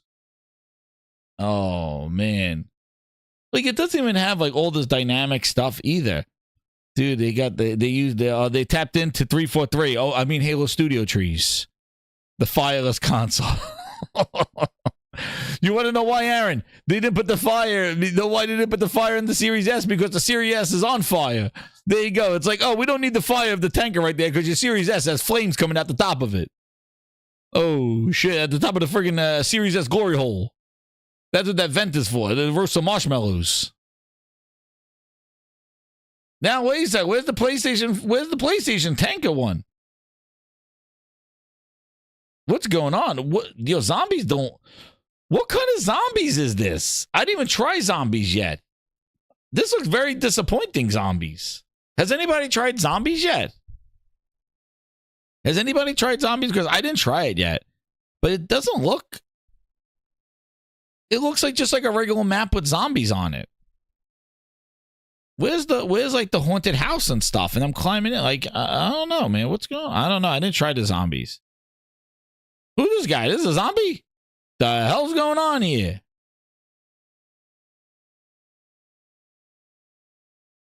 Man, all I say is, I just don't know, Grinders. I don't know. Is it fun? Okay, I gotta try a trap. I just didn't know because it didn't look like the zombies that familiar with there. Because I didn't even try it. I did multiplayer and I did about 3 hours of the campaign. Because let me tell you a story. It does look like a camping stove. It does. So, if you were not on the Friday show, I have issues because I was going to use because I don't have my PlayStation right now. I was going to use my code. I was going to use my gift card to get Game Pass to play the campaign at least while I wait for the PlayStation to get on there. So I got it through Game Pass in the sense that I wanted to use the code to buy it, but then when I opened up my laptop, it said, "Yo, you got 3 months included with my laptop." I didn't even know I had that, so I added it. I just said 3 months. So I'm like, oh crap, I got 3 months now of Game Pass. It's like, damn, they just throw that shit out there. Like, I don't know, I thought I used it already, but I guess I didn't. So I got 3 months of Game Pass. So I was like, okay, let me try it. Let me do Call of Duty then. I don't have to use my card that I have to buy it. So 4 computers, 2 of them, this one and my laptop it works on. But when I downloaded the app, I must have downloaded the game on a Call of Duty HQ. I downloaded it like 3 times. I must have had 500 gigabytes of downloading, dude. And it's slow as hell. And for some reason, this is what I think. The 2 PCs that I downloaded Call of Duty Headquarters on from Steam conflict with the Xbox version, Windows Store version of Call of Duty Headquarters. So when I download Call of Duty and I download Black Ops 6, when I go into the Call of Duty Headquarters, it tells me I need to buy the game. It doesn't say that I have it. So there's some sort of DRM or check or something like that that's not working. I reset all my devices. I added devices again. I uninstalled the app. I reinstalled it. I removed the app from Steam, deleted it, removed everything. I deleted everything and then reinstalled it again. And I don't know if anybody has experienced this. If you did, please let me know in the comments or, others. There's not a lot of information out there. But I'm going on there and I am clicking in the store. And then this is what I see. When I click the game, it tells you I have Game Pass, but it's clicking and it's telling me to buy it. And there was one article that I found that was doing it right here from Game GPU. And you could tell not a lot of people experiencing it. So I don't know if it's me. It's not worth the effort. It's not. It drives me crazy. And I wanted to play it where I wanted to play it, but unfortunately I got to play it here, which I didn't want to sit in an office chair and play it. I wanted to play it on my TV. And I can't move this computer there. And then that's why I'm just playing it. I've been playing it on here now just to kind of get through the campaign and some multiplayer. And then when the PlayStation comes, I'll get it there if I decide to get it there. But dude, I click on it. 2 computers say I got it. I downloaded the game, but it's not letting me click on it. It keeps telling me, buy your game. And it wants me to pay $70 for it. Like, no. Reinstall Windows, Josh says. Oh, damn. Like, that's what I'm telling you. But, yeah, so 2 out of 4 ain't bad. So 50% Phil's hitting on that Xbox trash-ass app in Windows Store. So there's an example of why Windows Store sucks and the Xbox app sucks. And it's amazing that they make the operating system, they make the software, but their software is horrible. It's inexcusable. They were supposed to fix this stuff. They were supposed to make this seamless, and the Windows Store sucks, and the Xbox app that runs off the Windows Store sucks ass. It's a mess. It takes forever to download. I said they're using the goddamn inverted Azure servers from the underworld from Stranger Things. It's horrible. So, but that limited my Call of Duty playing because I was trying to figure out why that wasn't working. Yes, Call of Duty Headquarters is trash. Exactly. And you got to love PC gaming. Exactly, JC. So those are all the factors. And you got to love Windows and Microsoft's ass for that stuff because they just suck with all this stuff. So I was able to play Call of Duty. And let me give my impressions. Multiplayer, we did the beta. You saw me stream it. I like the multiplayer. I think it's pretty good. Some of the maps are definitely not very fun. They're just not very... I just think they're kind of plain. The respawns suck on some of the maps too. Like, yeah, people just spawn right in front of you. The Omni movement's pretty cool. Like, I feel like you're just spazzing. I really feel like it's arcade. Like, it's set in realism, but all the movement and all that other stuff is very... It's just spam. Like, you can do flips and runs around and slides and jumps and you feel like you're doing crazy stunt shots on there. So, you know, it's just chaotic in that sense. It's not heavy. It's not weighted. You're just like sliding with no momentum and all that other stuff. So, the multiplayer is what it is. It's Call of Duty. It's nothing new. It's the same thing. Zombies I haven't played yet, but I did play the campaign. So I played the campaign. And I'm about 5 missions in, 5 missions in, and I gotta say, I saw a lot of great reviews. I was looking forward to it because I saw like very high reviews. I saw people capping a lot for Call of Duty. Oh, the campaign, it's back and stuff. And I think people are comparing the campaign to last year. And the thing is that last year was like the lowest Call of Duty that it can be because Call of Duty was basically a $70 DLC last year. So comparing it to last year is like comparing it to a shit on the ground. Like, it really is not a fair comparison. Like, you got to talk about Call of Duty compared to when they did full-fledged Call of Duties, maybe even pre-Warzone Call of Duties, because the Call of Duty compared, oh, it's so much better than last year's. Like, dude, last year was bullshit. It was bull. Black Ops 5 was, I like Black Ops 5. The story was really good there. But let me tell you something. I played through this, and I gotta say, it looks great. Like, it looks really good. The detail, the environments look great. The water, the lighting, and all that other stuff. But let me tell you something. I don't know what they're trying to do. They added this open levelness to it, and it's almost akin to like a Rainbow Six in the sense that you choose your loadout, you choose your stuff, you get dropped off the van, and then it's a building. And you sneak in the building or you go in guns blazing. And that's been the same 4 or 5 missions, the 4 missions that I've been in, and all at night. And now, and then I'm in a stealth mission now that's instant fail if you get found. Dude, I hate first person stealth shit. Like make Splinter Cell then. Like, I want Call of Duty, man, war. Let's go. Let's fight. I thought we were going Desert Storm and stuff like that, and we're fighting big battles and craziness going on there. I just feel that, you know, you're just sneaking around and you're doing melees and then, yeah, I just feel that I'm not liking the game. Like, I'm not liking it. I was like, oh, I'm done. And what's crazy is that it's really the stealth mechanics are not very thought out well. We need a new Splinter Cell. Like, I really feel that, you know, if you're going to do stealth, like big stealth, like, it should be in third person. Like, they already did the third person camera and the thing. But like, being first person and stealthy, and all you can do is like take a hostage and melee them. That's it. You can't set traps. You can't like kind of do any, like you don't do anything. You could easily just go there and just smash them and kill them and nobody sees you. And then you got to hide the body. You got to pick up the body and move because if they find it, it's an instant end. And I'm like, what is this? This is Call of Duty? This is Call of Duty? This is like, you got to hide the body? And it's not even like the environments are that interactive. Like, that's always been my complaint with Call of Duty. Like, they have very good looking environments, but they're so static. Like, there's no destruction. Like, there's little, like, you could shoot like things off a table and stuff like that, like they blow up and stuff, but there's no like disfiguration to the environment, or chairs flipping over, or tables breaking, or a lot of stuff. There's not a lot of dynamic.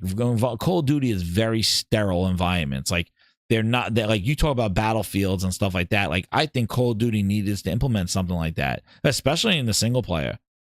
add some dynamic stuff. Like have things flying all over the place with some physics and all that other stuff. Like have some dynamic environments, because you're just walking around in non-interactive environments and you're basically hiding bodies, but you can't put them on tables. You can't move in chairs. Like it's very just half-ass stealth. And if they're going to really embrace stealth, it wasn't just one mission. It's like, I've been doing it. It's like you could go in guns blazing, or you could sneak around and avoid combat. And then you just do that, and then the alarm goes off, and then you shoot your way out of there. And it's been just these kind of one building environmental areas. Like you get off the van, you go into the restaurant, and you could get into the front or the side and the ladders, and then you leave the restaurant. And then the other one is you go into the lighthouse thing, or I mean the house, like the chapel, and then you get out. Like I just feel you just throw them, Josh. You just pick them up the body and you just throw them. There's no aiming mechanism. There's no place to like hide them in a closet or something like you do in a Splinter Cell. That's what I mean. It's very half-ass stealth. Like you basically just pick up the dead body and just kind of like sling them somewhere. But you have no momentum or anything. You can't aim them. You just kind of just dump them somewhere. So you can like carry them and bring them into the back. And it's instant fail. I'm like, yo, what are we doing? What kind of thing is this? Exactly. Impatient. That's all I've been doing. I was like, Call of Duty, this is like less stealthy than Rainbow Six. It's like almost paced like Rainbow Six. In the sense, like Rainbow Six, and not even like cool as Rainbow Six Vegas, where things were blowing up all over the place and you had destructible walls and things like that. But very, I'm like, yo, like I thought we were having big Call of Duty battle here. Like I thought this was like epic fights and things like that. And it's all like this option to sneak in and then also to do this. And they added kind of dialogue and stuff, and you could talk to people and say certain things and ask for more information about them. Like very like, I don't know, but it looks good, shoots well. And then they almost made the levels. Know what they did? Know what I was feeling too? Is I feel like they were making the levels more of like Warzone-ish. Like there's armor plates, like you kind of loot in the level too. Like you'll just like find rooms and you'll just loot and get like, you'll start with a gun and a kind of a grenade and stuff like that. And then you will like loot. There's like armor plates and you could put the armor plates on, and then you could find like more weapons hiding in a closet. So it's almost like, I feel like a little bit like Warzone. Like you're kind of looting in this area and you loot in the different rooms as you're sneaking around the building. Hopefully it opens up, but I got to get over this instant stealth mission. I don't know. Yeah, Terran, I got to try zombies next, but I had all the troubleshooting, but I'm just not seeing, like, I understand they're changing Call of Duty, but if you're and this is the same thing that I said when we were doing, like when they were trying to implement these things in Halo. I'm like, if you're going to do it, you got to put mechanisms in there that don't make it feel like half-ass. Like, don't just slap stealth missions in Call of Duty. If you're gonna make stealth, like, then make the ability to like, you can't even throw things to distract guards or whatever like that, unless there's like a distracting flashbang or something like that. So they want you to fight, but they want you to do it stealthily. So it's not even like they're patrolling an area and you can like throw and they go, what's that over there? Like, unless there's something that I didn't find, that you could throw rocks or something to get them moving. But it's almost like going in like a whole bunch of those places in Far Cry. You know, at Far Cry where you could sneak in? That's what I feel like the missions so far, the first 4 missions are like.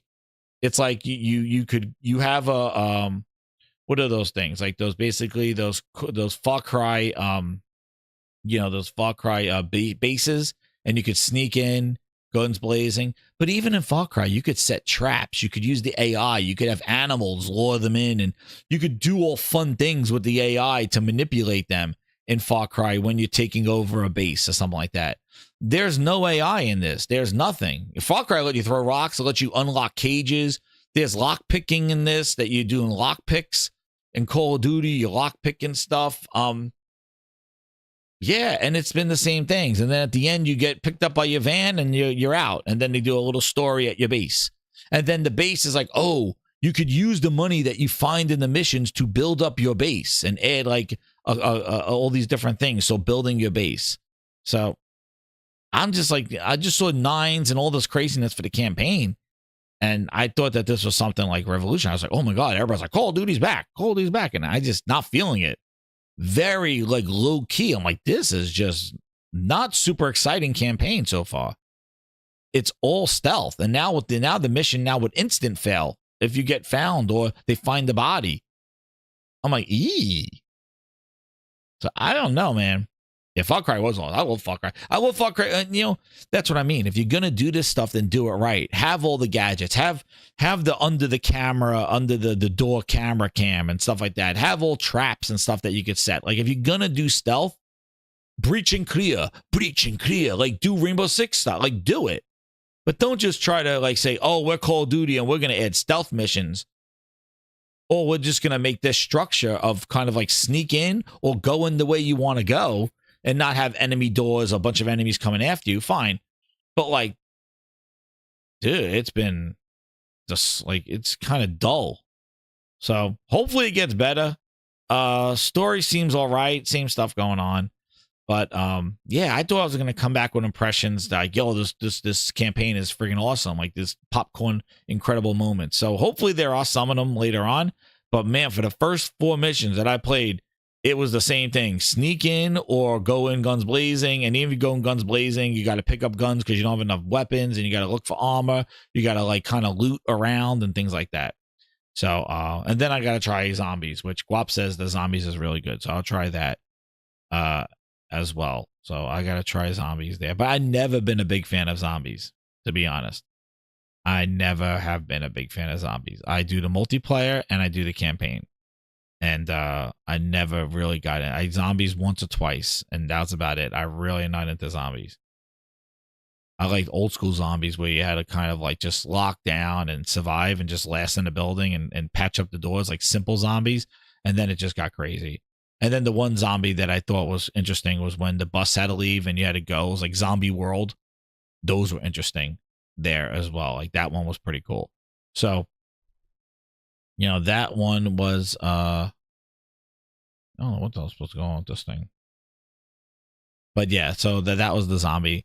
Yeah, but yeah, 4 stealth missions. I don't know, man. I don't know if it's for pacing. I don't know if it's to kind of get you acclimated. But the game looks good. The lighting's good. The character models look great. The lighting's there. But again, I always felt that the interaction in Call of Duty, they need that kind of environmental destruction.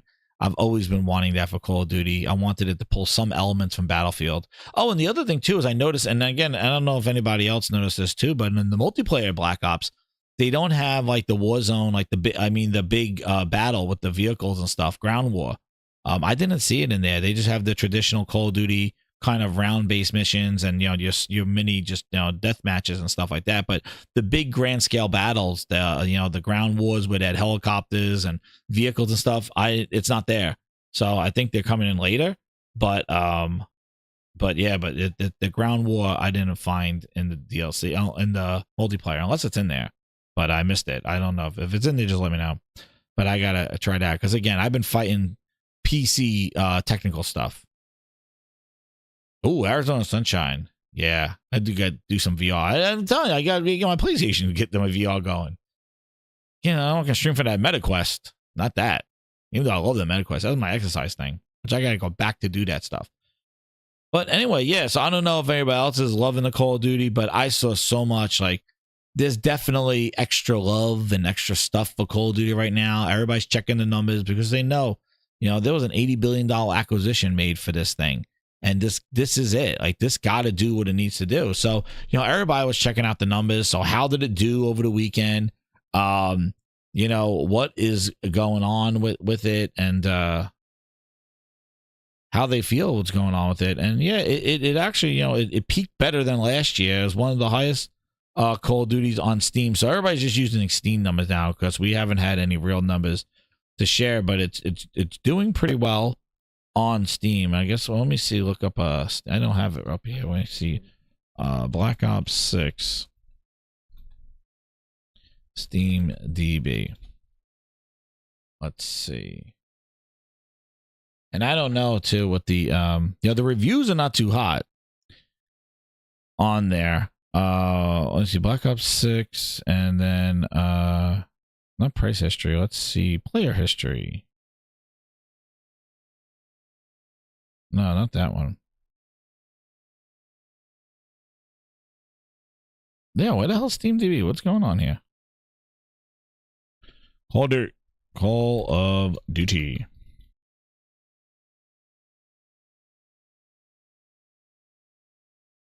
Oh, let's do Black Ops 6.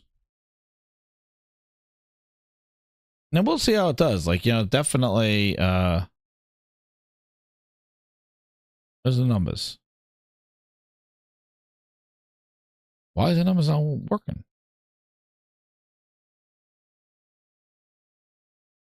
It says here. Yeah, see, they combine like a bunch of weird stuff. I don't know why the chart's not working. So as of now, they have a Black Ops 6. So it's in at 62 reviews. Again, this is all Steam here. We got 62 reviews. Right now, the 24-hour peak has been 233, so that's been pretty high. The all-time peak was 2 months ago, 485. Again, I don't know why this is acting all janky. They sometimes combine them all together. Well, as compared, man, how many people work on this game, man? It's the whole friggin' Activision. Everybody makes this friggin' game. It's crazy. It's gonna be real interesting to see how they manage this with all these people working on this stuff. Yeah, let's hope Pacta's right. Pacta's like, you know, it's gonna make it like 4 or 5 million. And I told you before, I think the issue, the thing that's gonna happen with this is that I think you got to remember too, another differential of this is that this was the first time in a long time that the campaign and the multiplayer were active on the same day. If you remember last year and the year before, they've always made the campaign early access. So if you pre-ordered the game, you'll be able to play the campaign like a week before and the campaign's access. And then so you're ready to go on day one. Because what a lot of people don't want to do is get stuck behind, you know, a 7-hour campaign while everybody's leveling up online, or go jump online and never get to the campaign because your friends are running away with leveling up and unlocking things and playing online. So what they did was over the last few years, I forget when, but they made the story campaign playable a week before the game released. So it was sort of the staggered thing. It'll boost up for those that want the campaign, the pre-orders, and then it did the multiplayer the day of release. So here it would have been like, you know, on Friday would have been the campaign. The Friday would have been the game, and then a week before would have been the campaign. This year, they put the campaign and the multiplayer all starting on the same day. People were complaining about it because they're like, yo, why can't I play the campaign early for pre-ordering it? And they didn't. So so a lot of people right now, these initial numbers are kind of front-loaded in the sense that it's everybody who wants the campaign and everybody who wants the multiplayer all coming together on the same day. Whereas before they didn't do that. They split that up where they made the campaign a week before for that one. So yeah, it's interesting. And then, you know, so somebody says here that Black Ops 6 Sayo says that Black Ops 6 is not in the 10 top post played games. Yeah, so another thing that came out today was this article. I don't know if it was an article or statement, but somebody broke down that where is it here? Somebody broke down. I thought I had it right here. No, where is it? It said like 50. So the Xbox had 50% growth, like in the game, as in PlayStation had like 30%. Where is it? Now, if anybody has the article, the thing where somebody wrote that, I'm trying to see where it was. I thought I bookmarked it. Because I want to know where it was from. But they said that 50%, there was 50% growth. Here it is. It was Christopher Dring. Here it is. Got it.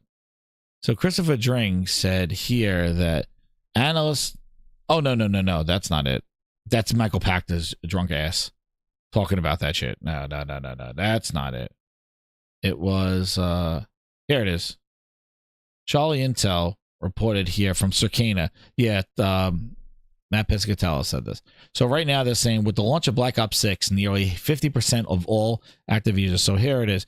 Matt Piscatella said, sneak peek into next week's data. According to Circania's play engagement tracker, just shy of half of all the U.S. active Xbox Series players during the week ending in October 26th engaged. Oh, does that mean play? Like, are we now using the word engaged or play? Because I can tell you that I engaged with Call of Duty all goddamn weekend, and I can tell you that my engagement was not equivalent to my play. So I don't know, Grinders. What do you think? Does engaged equal play? Or does that mean that you booted up Call of Duty headquarters? I don't know. Because I engaged a whole lot this weekend on 4 computers trying to get this shit to work and downloaded 4 times. So I don't know if engaged, it would be nice to see played, but he's talking about engaged. So half the people engaged with Call of Duty. So I don't know, if that, I don't believe in my intellection. I believe that engaged and play are 2 different things. So engaged means you clicked on the son of a bitch. Play means you got there and played the game. It means you booted it up. Thank you, Josh. Yes, that's what I think the Grindhouse definition of engaged. Exactly.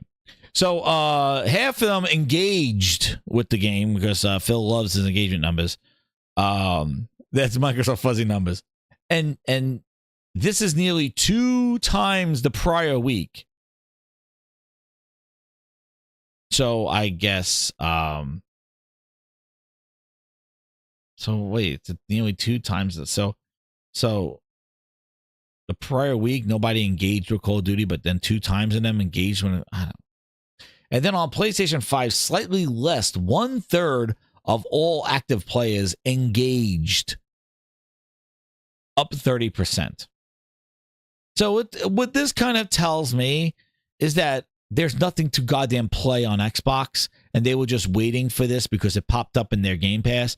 And actually on PlayStation, there's a whole bunch of things that people are playing, and there just happens to be a certain segment that are playing Call of Duty. That's what this kind of says to me. This kind of says to me that, the availability of Game Pass, I think a lot of people who never had Game Pass before or signed up for Game Pass to click and engage because it just happened to be there. Like, oh yeah, sure, I'll download this. And then I think on PlayStation at 1/3 of active players, because I think everybody's playing other games. There's Silent Hill 2. There's games that are not on janky Xbox. There's Silent Hill 2. There's still, there's games all throughout the year too. Well, Xbox hasn't had that stuff. They haven't had a lot of like Xbox exclusive games that people are playing. So they're basically just sitting around twiddling their thumbs waiting for this day. So we will see how long it stays sustained. That's going to be the key measurement of how Call of Duty's doing, is its sustainability. Because after week 1, and so like I mentioned, the campaign and multiplayer dropped on the same day. So you're getting a whole bunch of people on the beginning, where traditionally Call of Duty would do campaign a week earlier and then multiplayer the day of. So right now, you got everybody coming to Xbox, downloaded everything all on day 1.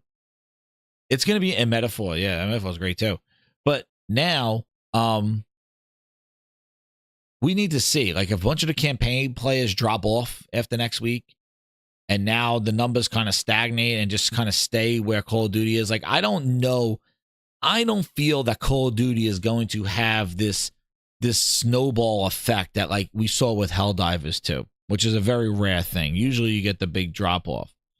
So I don't think it's not, I think that the sweats are going to start coming in. It's going to get kind of messy. People are going to start doing some crazy moves.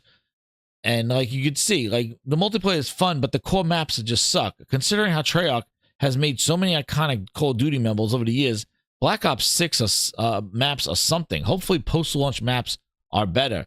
Like, these are the maps, and they're not too great. So the people that play Call of Duty will just do Call of Duty like they always do. But is it going to convert? Because that's the whole point of what Game Pass needed to do. Well, a bunch of people just jumping on, playing the campaign, and then jump off because they don't want to deal. Maybe they'll do some zombies here and there, So that might be some lingering, and then your Call of Duty campaign. But I just think it's so fascinating that how Call of Duty is doing is so now in the news. People, I haven't played Call of Duty in 12 years. The campaign's incredible. I was like, okay, why? Is it because you got it in Game Pass?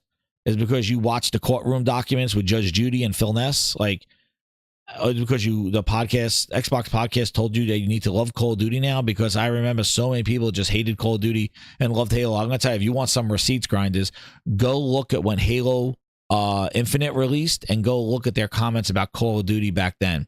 If you want some receipts, I really don't have the time for that shit, but I could tell you right now, facts. When Halo Infinite launched that year, go look about how Xbox players cared about Call of Duty. All right? There you go. Means when I think about Xbox, I'm going to think about quality games. We have work to do there. We haven't done our best work over the last few years. I know you got the receipt hunters out there. You want some entertainment, go into, what was it, 2020? 2021? When did Halo come out? 2021, right? Oh, yeah. November of 2021. Grab yourself a beer and go scroll down some Xbox Twitter. And you'll have a grand old time. You heard it here at the Gaming Grindhouse. Compo says we've seen it already. But yeah, anybody who listens, if you want some entertainment, watch how Halo was the shit and Call of Duty sucked. Yeah. Even, I'm going to give you a little tidbit here, Grinders. I saw, we know who, where is he?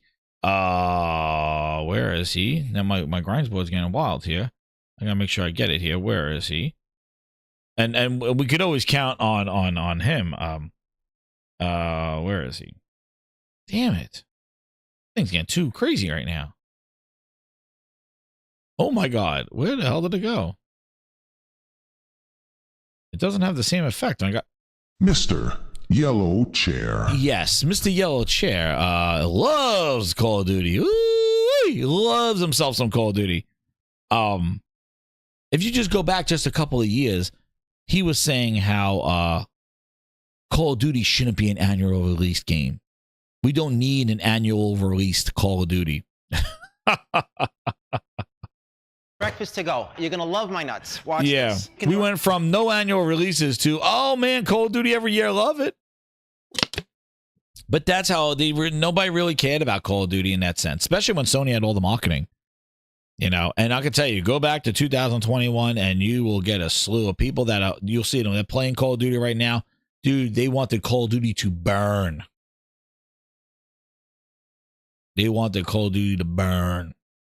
And now Call of Duty is like, oh my God. So now they need that annual release now. They need it. Before it was like, we don't want it. We don't need annual release Call of Duty. It's just too much. Now it's like, come out. This is the best Call of Duty I've played. It's better than last year's. Like, dude, last year's nothing. You can't even compare to last year's. That's what I said. There was no way to go but up.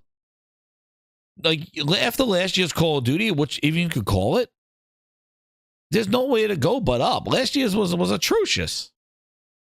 It was atrocious. It was DLC. It was a bunch of DLC maps and a campaign that forgettable. But remember, Treyarch don't make it every year. So this is a great game. Like, if the campaign gets up there, like next year's Call of Duty, hopefully, where's that going to go? I don't think they're going to one-up Treyarch. I don't think so. So next year, who knows? Yeah, see, Taran said, I didn't even try that campaign, dude. I didn't even touch that. I was not giving a dime to that Modern Warfare 3. That was a DLC. I couldn't believe the price they charged for that thing. That was some scam and a half right there. So anything had to be up from last year, right? You had to go from last year. But we will see how this does. But again, I really think it is going to be I don't know. I never thought that it like these one-trick ponies, like just throwing a Call of Duty and Game Pass, like it's just a swing for the fences. And it's like, how many times are you going to swing for the fences and how many home runs you're going to hit? It's consistency and quality. And, if you were dropping this and then next month like this, like, well, are we going to go from this to Janky Jones? And it's going to go right back to, oh, yeah, we could have done better with Janky Jones. Like, I don't know. But you moved Avowed for room. But meanwhile, you have Call of Duty first-person shooter sneaking around campaign, Stalker 2, and next month, first-person walking around stealth game, and then Janky Jones, first-person Janky Jones. But Avowed, first-person fantasy game, needed room to breathe. You got 3 first-person stealth shooting, sneaking around games coming. Because that's what Janky Jones is. Janky Jones is walking around and sneaking around again with stupid AI. That's going to be dumb people with bad animations. Stalker 2 at least looks decent. But that's another very slow-paced sneaking around first-person shooter. And that's coming off the heels of Call of Duty, which so far the campaign has been sneaking around, janky stealth moves. Just let me go shooting around Call of Duty. That's what I want to do, but I'm now getting insta-fails for not hiding bodies with janky physics in non-interactive environments. But move Avowed for room and backlog. Dude, I don't know. I have no clue. But that's your next lineup there. It's overkill. It's overkill. They were better off putting Hellblade smacked around somewhere in there. It's overkill in Game Pass. That's first-person overkill, and it's all stealth slow stuff. But I don't know. We will see how it goes. But I like the multiplayer. I've been playing it. I like it. I love the rewind. That's my favorite level. And it feels good. The multiplayer feels good. Like, I'll definitely play it. You know, that's the thing that may keep me going, because as with all Call of Duties. No, Dookie Kicks. They just said they're done with Killzone. Dookie, don't spread misrumors. Don't spread the bull.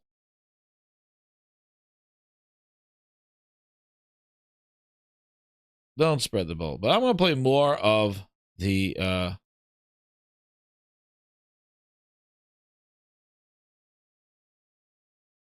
yeah, right. Yeah, they're done with that. I don't know, man. I'm going to tell you right now, that PS5 Pro, excited for it. Excited for my library, playing some stuff, getting some new things, playing the new stuff, and excited to see where we're going with it. But yeah, like, we will see where it goes. Like, again, I don't feel that Call of Duty is going to give that Game Pass boost and sustainability, because I think it's just going to kind of, this Call of Duty, they're trying. You see a lot of people push this like, no, this is the Call of Duty to get. This is the Call of Duty. And they're just trying to do that. And, you know, it's all cap, really, because they're not even Call of Duty players. They're just trying to do it so Microsoft looks good with Call of Duty, because that's what it's about. That Phil made the right decision, rather than saying, hey, Phil. It's nice, but it's not what we wanted. Yes, I will be streaming the PS5 Pro, Mr. Tennis. I will. But yeah, I think Game Pass is just too much of a fickle service and not consistent with quality. And I think, come on, Game Pass has been around since 2017. It's been around for 7 years, goddammit. They've been putting day one games in there since 2018. Like, hasn't moved anything. They launched a series, a 1X, a series consoles, a next gen consoles. Have they done anything? They put Starfield in there. Did that do anything? Like, I think of all games, Starfield would have been, I thought Starfield would have been something. But again, that was just not handled right, and it was not what was promised.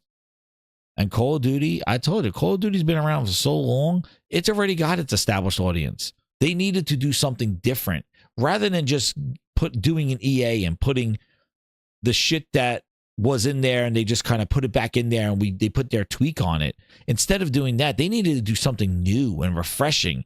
And like I said, do something like reinvent Call of Duty, God of War style, or an Elden Ring it. Like, basically make it the the Call of Duty need to be, like a revamp under the new name of Microsoft.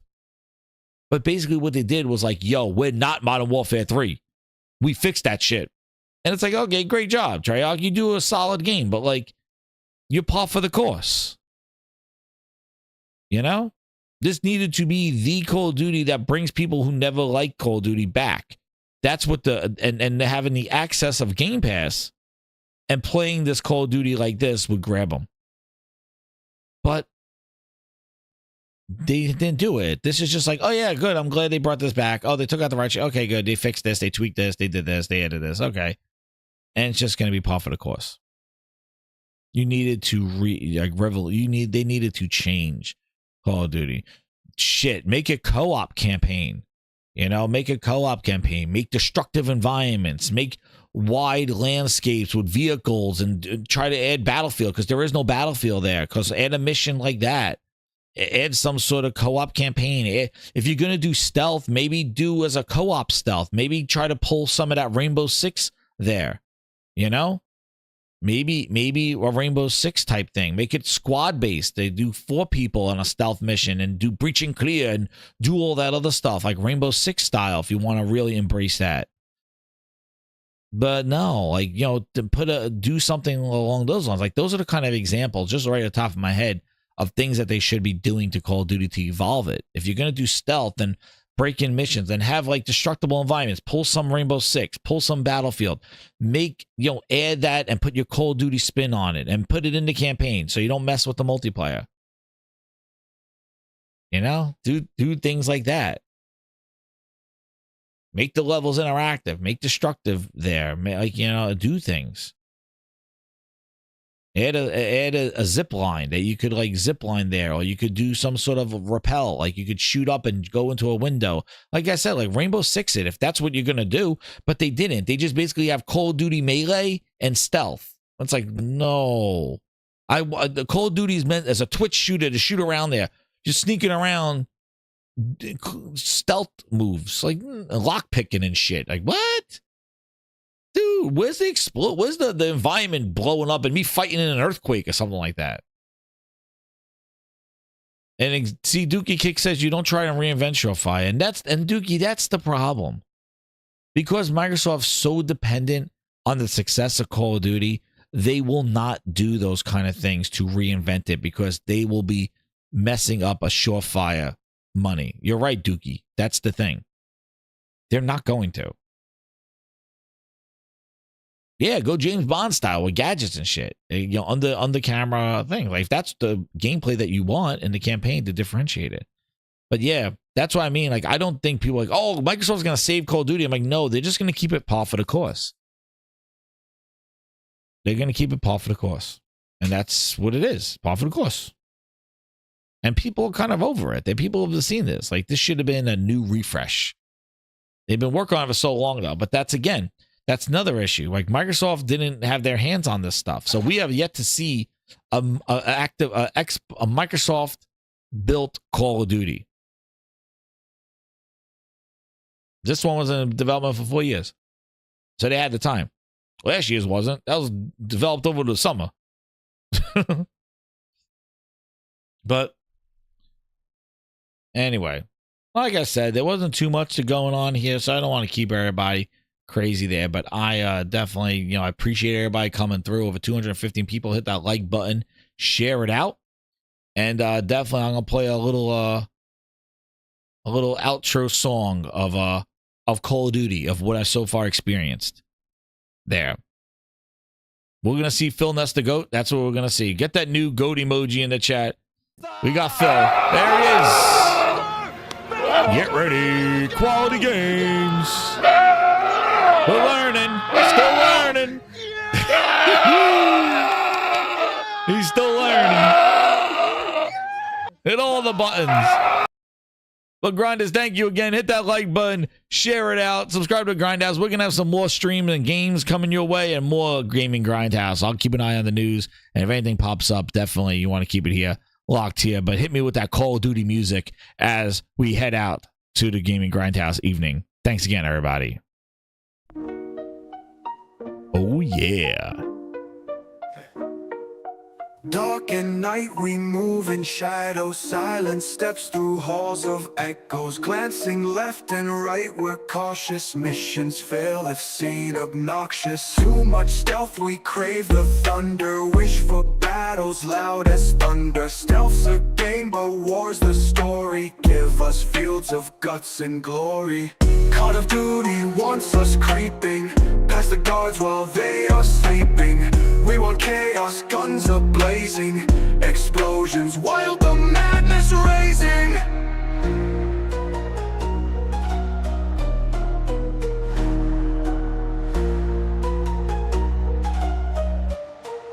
Splinter Cell has all the silence, lurking foes and quiet violence. But we long for war's great clamor, freedom's flag, our endless banner. Dynamic fights are what we're seeking, roaring tanks and soldiers speaking.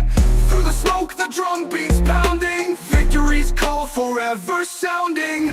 Call of Duty wants us creeping past the guards while they are sleeping. We want chaos, guns are blazing, explosions, wild the madness raising.